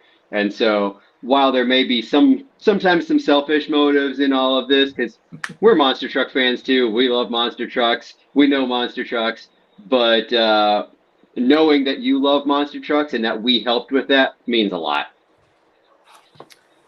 Yeah, I never thought I'd be involved with something where I would have a dad walk up with his 5, 6, 7, 8, whatever year old kid and introduce us to his kid and say, these are the guys that we used to watch when I was in, in middle school and high school. And it's really gotten to that point, and to have something that, like Ross said, we appreciated everybody that watched, but we were doing it for us. We were just having a good time. And we're still having a good time with it when we can get together and we're not doing other stuff at shows or real life gets in the way or whatever. But yeah, just to know that we had that kind of effect on people, like, we mentioned Dalton Widener earlier, who said that's one of the reasons he got into driving monster trucks is because he was watching TMB TV episodes. And that's just, that's hard to beat. Like, it's hard to beat something like that. And just thank you guys for watching and for letting us be a small part of your life, because, this has been a big part of ours for sure. Yeah, I mean, I'm not as cool as Ross, Colby, or Chris putting together all these episodes. In fact, I really just hate editing video, so I just post a clip here or there when I do video.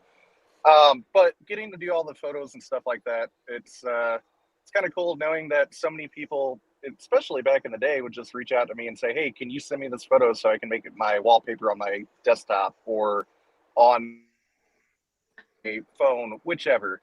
And also, whenever Monster Trucks goes overseas, a lot of my photos end up as bootleg merchandise, which is kind of cool. But all that is due to the Monster Blog and everyone going to that site to find any type of media, and the entire industry. I mean, most of the kids that are out there getting their start doing monster trucks, whether they're crewing, driving, whichever, like Colby said, they grew up watching and loving everything TMB. We were kind of ahead of the monetization era, so we didn't get to capitalize on stuff. We did that for us back in the day because it's something that we loved, and getting to, I guess, capture all the history being made in the last 20 years in the highest quality that we possibly could, to preserve that and make sure future generations, etc., get to experience what we did.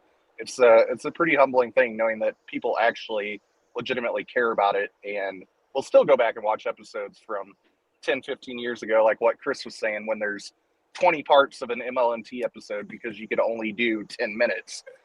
I know I grew up watching the old 10-minute episodes when Ross and Shane and early Colby and all that would go put out all these episodes. And then Ross brought me on in 2011 doing stuff. And since then, it's been a pretty fun ride. So thank you guys for supporting TMB and giving the reason to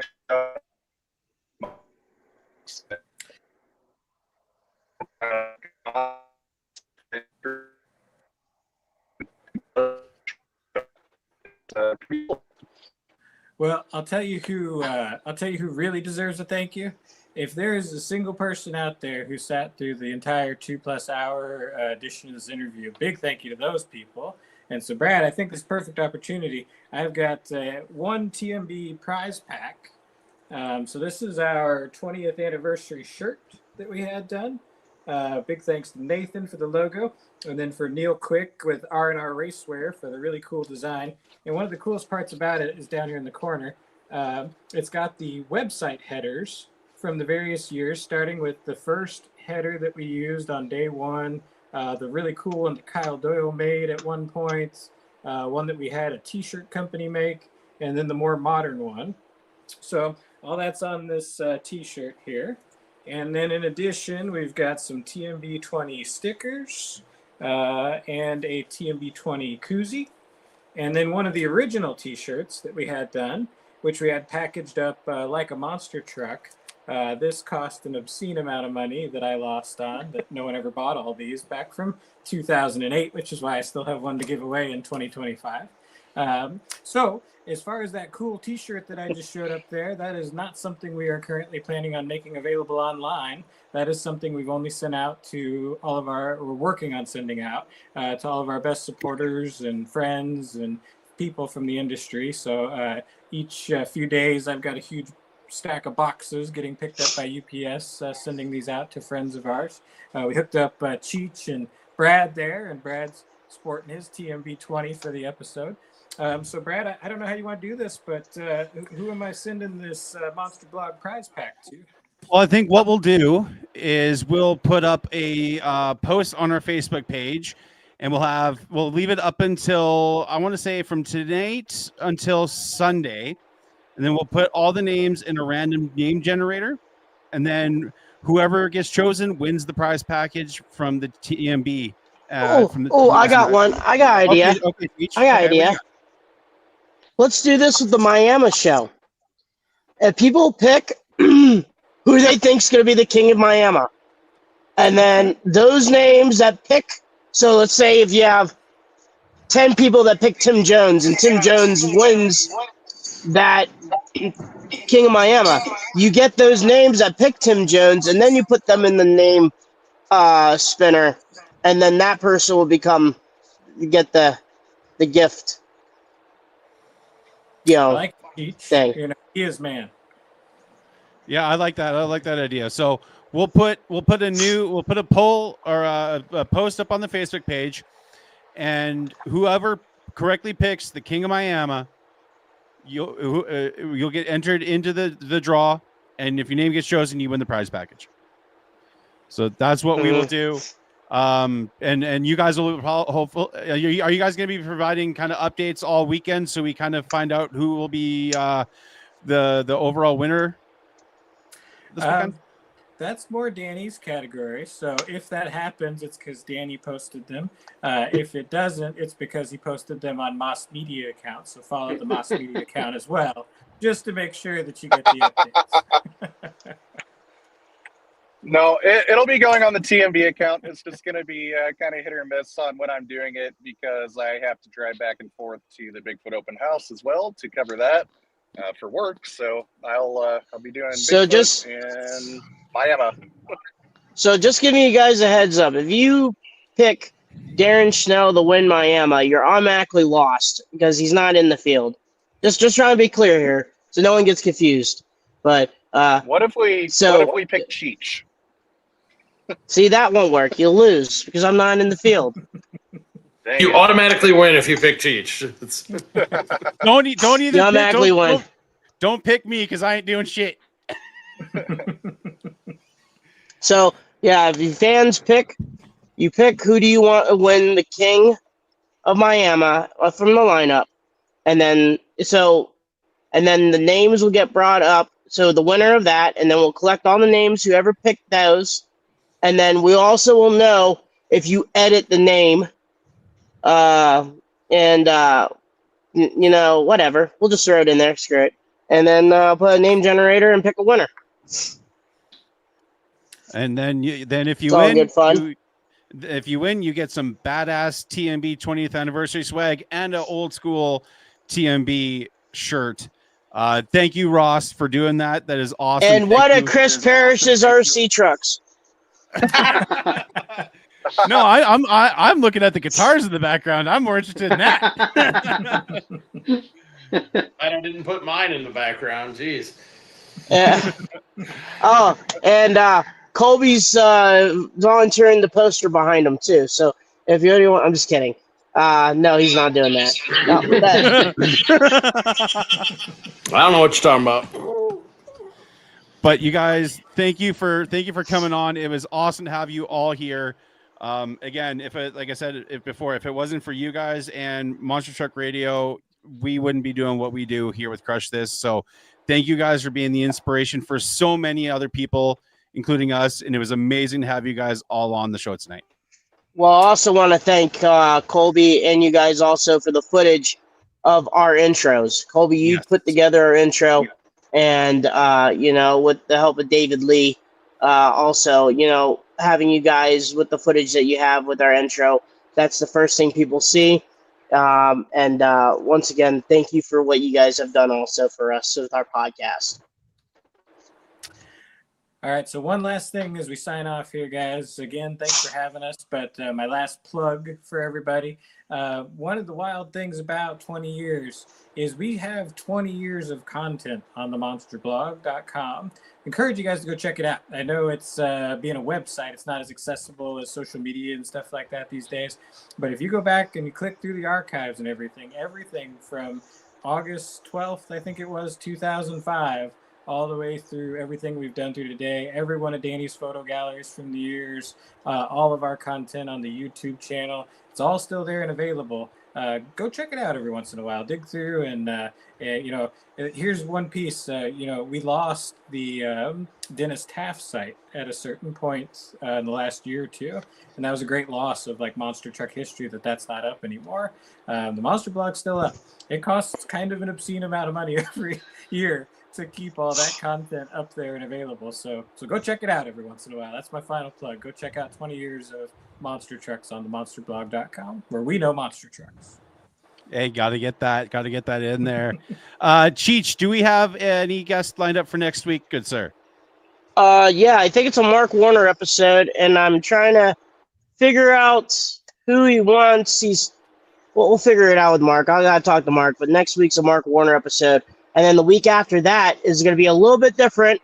We're going to go into the technical side of stuff, and we're going to have Mr. Bill Bufka on the week after this one, because he was one of the crew members behind the scenes of Team Bigfoot back in the 90s when the truck basically, if you were there and you saw a Team Bigfoot truck in the early 90s, you better bring your lunch bag because you're about to get your ass whooped. Type deal. So Bill Bufka is going to be on not next week, but the week after that. All right, guys, you heard it from Cheech. Next week will be a Mark Warner episode, and then the week after that, Bill Bufka. And guys, before we go, check up on your friends and family. Mental health is a very important thing. It is Men's Mental Health Awareness Month. If you're struggling or going through anything, please reach out to somebody. It could save your life. It could change things for you. So please reach out to somebody. Donate blood. There's so many ways to help each other out as humans, and that's just what we do, guys. But again, thank you, Ross, and everybody for coming on. Amazing 20 years. Can't wait to see the truck this weekend. And guys, as we have said for 10 years, keep the rubber side down and the shiny side up, everybody. Peace. Unless you're Tim Jones this weekend.